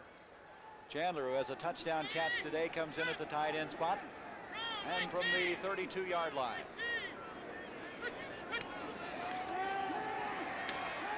Hart to Gray, and Joe Lavender defending on the play. I think Gray's got to drive you crazy out there. Yeah, that time it looked like Hart anticipated his going to the outside, and Gray went inside, and as a result, they missed connection on the play. Jim Hart, as you can see here, has thrown 29 times, completed 13 for 149 yards, 2 touchdowns, and 2 interceptions. Well, he had 7 straight games over 200 yards. Doesn't look like he's going to get that today, but looks like he's going to get their 4th straight win. That's more important. Tony Green goes back. Mike Wood to kick. The Redskins going to have to get a big play. They go for the block, and Wood's going to make it into the end zone for the touchback. Be a 32-yard kick. Wood not too happy about that. He wanted to angle it off and couldn't get it done. So from the 20-yard lines, 80 yards away, the Redskins down by 10 points with 2.5 minutes left in this game. Washington, we understand, will lose Dyron Talbert for the rest of the year. He tore knee ligaments. He will undergo surgery tomorrow. So that is something the Redskins could ill afford to have happen. Yeah, that's a severe loss because he's been a fine player for Washington. And there's Theismann's stats. He's a 45, a 43, and a 43-yard completion today, and he's at it again. Here's Buggs. And Buggs hangs on to that one. You could see he cradled that one. Yes, he tried to catch it with his body, with his arms, with his legs and everything that time to make sure he didn't drop it, and he did a good job of keeping possession. 1st and 10 Washington. 22-yard pickup. They have the next play called, wasting no time. Theismann wheels it out again. Fugit. Nice play by Lee Nelson. And a flag. We may have pass interference against Nelson. You know, Fugit did a poor job that time. He was waiting for the ball to come to him. Had he come back toward the ball, he would have been able to make the catch. As it turned out, they're lucky because it looks like they might have called pass interference. But he did not do a good job on the play. He should have come back to try to make the catch. Well, that's an automatic 1st down. Pass interference, number 38, defense, 1st down. Nelson, the guilty party. Look at it, Hank. Yeah, here we see it. The ball's in the air, and Fugit again is anchored. He doesn't come back for the ball. Nelson evidently goes through him, and the official calls pass interference. Hard to see on that. Yes, it really is. It was a big blur. From the 42-yard line. And all of a sudden, the Redskins feel they've got a shot at it. Theismann's going to, well, he threw it behind the line of scrimmage, intercepted. And guess who's there? Ken Stone, his 9th interception of the year. Boy, what a year he's having. 9 interceptions for Ken Stone, and Theismann has upset it himself. Yeah, that was a poorly thrown ball. He just threw it over the top of everybody, and Stone was able to make the interception, but he was the only one. Here you see Theismann running to his left. He's trying to direct traffic on the play, trying to have his receiver do something. He just threw it over the top of Fugit, their tight end, and winds up being another interception. So Ken Stone with his 9th interception of the year at 1:59 left to go.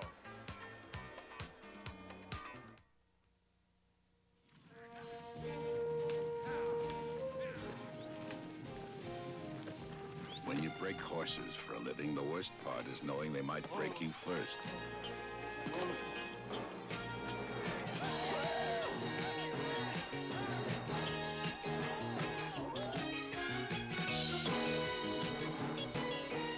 Once you've you've done your job. The best part is knowing you've turned a terrified animal into a horse a man can count on.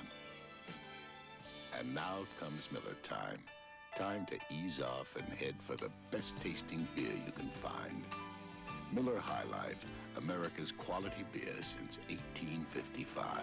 When it's time to relax, one beer stands clear. Miller Beer. You've got the time, we've got the beer. Miller Beer. Well, the NFC East has really had some interesting moments, and up in that Philadelphia-New York game, the Eagles have taken the lead with 20 seconds left, 19-17, as Herman Edwards, the cornerback, ran 20 yards with a fumble recovery. The Eagles are on their way to their 7th win. They're in the bid, or the fight for a wild card berth. Yeah, and they've done a great job in the fourth quarter, as we talked about earlier in the telecast, and evidently they pull it out again late in the fourth quarter against New York. Well, you think about that wild card berth, Hank, and very easily both teams could come from this division. Yeah, it could be a jump ball situation all the way with the way teams have played and the way the records are of so many teams in the National Football Conference. Well, a timeout is used by Washington. They have one left. 1:48 left in this game. And you can see this Redskin team, they're disappointed. The final is now in. Philadelphia defeated the Giants 19-17, coming from behind. Dick Vermeil's team in Philadelphia now is 7-4 for the year. Should say 7-5. Timeout, 1:48. We'll be back in a minute.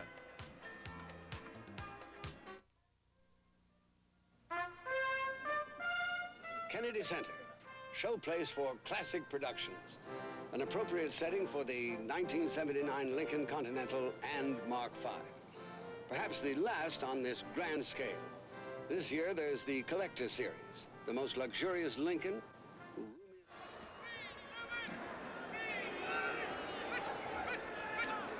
Jim Hart giving off, and the Cardinals just content now to wind it down. The Redskins with one timeout remaining. Dave Butts, Chris Hanberger combining on the stop. And now the Redskins are going to use another timeout. And so they have none remaining at the 1:44 mark. Jack Pardee is alerted to that situation as the official trots to the near side. You know, Washington's got a tough road to hoe, Hank. After they play Dallas, they've got Miami, they've got Atlanta. Yeah, it's really going to be tough, and they lose the cushion, because losing this game today means if they lose to Dallas on Thursday, it's over for them.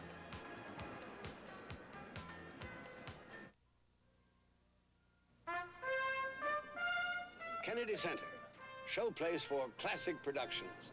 An appropriate setting for the 1979 Lincoln Continental and Mark V. Perhaps the last on this grand scale. This year, there's the Collector Series, the most luxurious Lincoln, roomiest sedan in America, and a Continental Mark V with its own elegant roof design. A Collector Series Lincoln or Mark V. They'll make this year a classic. On a 3rd and 6. Wayne Morris cracking across the 30 to the 32. Dave Butts again making the stop. And it's going to make up a 4th down. And the Cardinals will have to get rid of the football with 1.5 minutes left. Tony Green will go back as the Redskins still with a last gasp effort here. Morris in this game, by the way, has carried the ball 36 times for 123 yards, 22 times in the second half he rushed with the ball. Yeah, it's really ironic. They're losing Jim Otis, and to wind up having their best rushing day of the season against a fine team like Washington. Well, they hope to have Otis back for the game next week in St. Louis against Philadelphia. And now we're going to have a delay of the game coming up against the Cardinals as they use up their 30 seconds. And they now have 1:01, as you see it on the screen, left to play. Delay a game. Mike Wood, who's averaged over 41 yards a kick, will go back again. He's been a big story. Mike Wood, Wayne Morris, good defensive play as they've come up with 8 sacks in this game. Been quite an effort here by St. Louis. And firing off is Williams. They're going to play that one over. Williams firing off. Let's see if he was drawn off by Perry Smith. Our thanks to our producer, Bill Barnes, and our director, Bob Dunphy, for their assistance in this telecast in a game that I'm sure, Hank, has surprised many, many people throughout the NFL.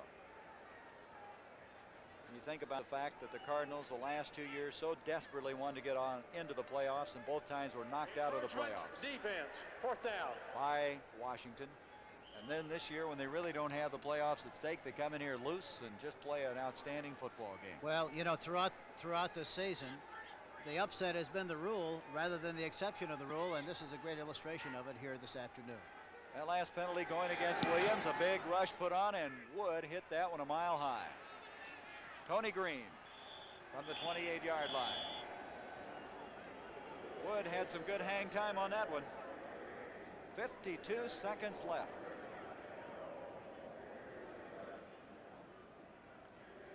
We'll be having the second half of our CBS NFL coverage from the Mile High City in Denver coming up next. Green Bay against Denver. And the Packers, I'm sure they're very aware of what happened in Minnesota today. And the Packers would like to bounce back after really taking it on the chin last week from Dallas. That'll be coming up after this one. Here's Theismann. Eric Williams almost had the interception. So most of the CBS stations will be seeing the Green Bay at Denver contest. So stay with us.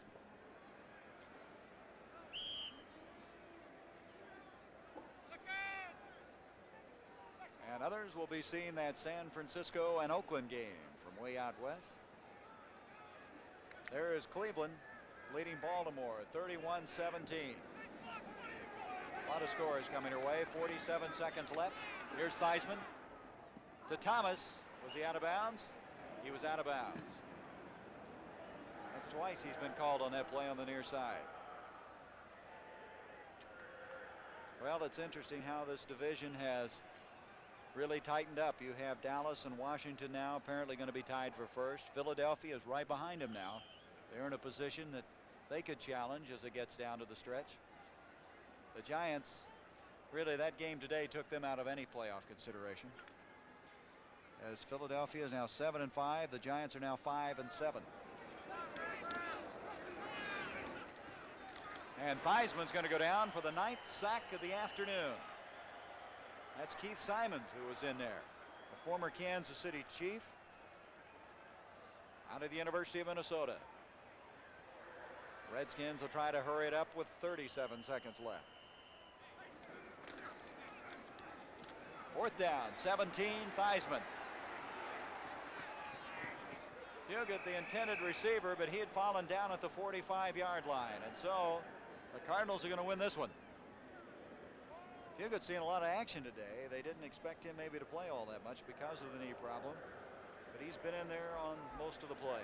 It looked like he was concerned about the knee a little bit because on several occasions he wasn't able to make some moves that he normally makes to make catches.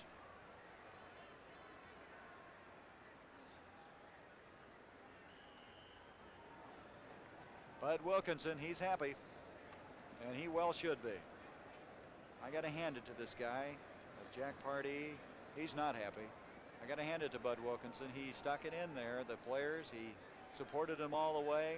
He never got down. He never got discouraged with his team. And he has talked about how great an association it has been with this club. He's proud to be part of it. And now they've won 4 in a row as the Cardinals are just going to let it wind down now here at RFK Stadium as the Redskins have no timeouts remaining. So they will not have to run another play. And there's Jim Hart. He's got the football, and I think Wayne Morris may end up with one of those footballs as they go to the dressing room. And the Cardinals have picked up a 27-17 win over the Washington Redskins. They've won 4 in a row. They are now 4-8 for the year. The Redskins, on the other hand, dropping this game, now move to 8-4 for the 1978 season, and they'll be moving on Thursday against Dallas. Once again, our producer, William Barnes, our director, Bob Dunphy, as they have kept things moving here at RFK Stadium as the Cardinals end a long series of frustration. This is the first time they defeated the Washington Redskins since 1975 on that controversial catch by Mel Gray in the end zone. They lost 5 in a row, 6 of the last 7, and the last 2 years were knocked from the playoffs in losses to the Washington Redskins. In fact, the last time they lost was the beginning of the end of the Don Coryell regime. That was when all things became public and everybody expressed their dissatisfaction. So 27-17, our final score. Stay tuned now as we'll be bringing you the NFL Today after this word from your local station.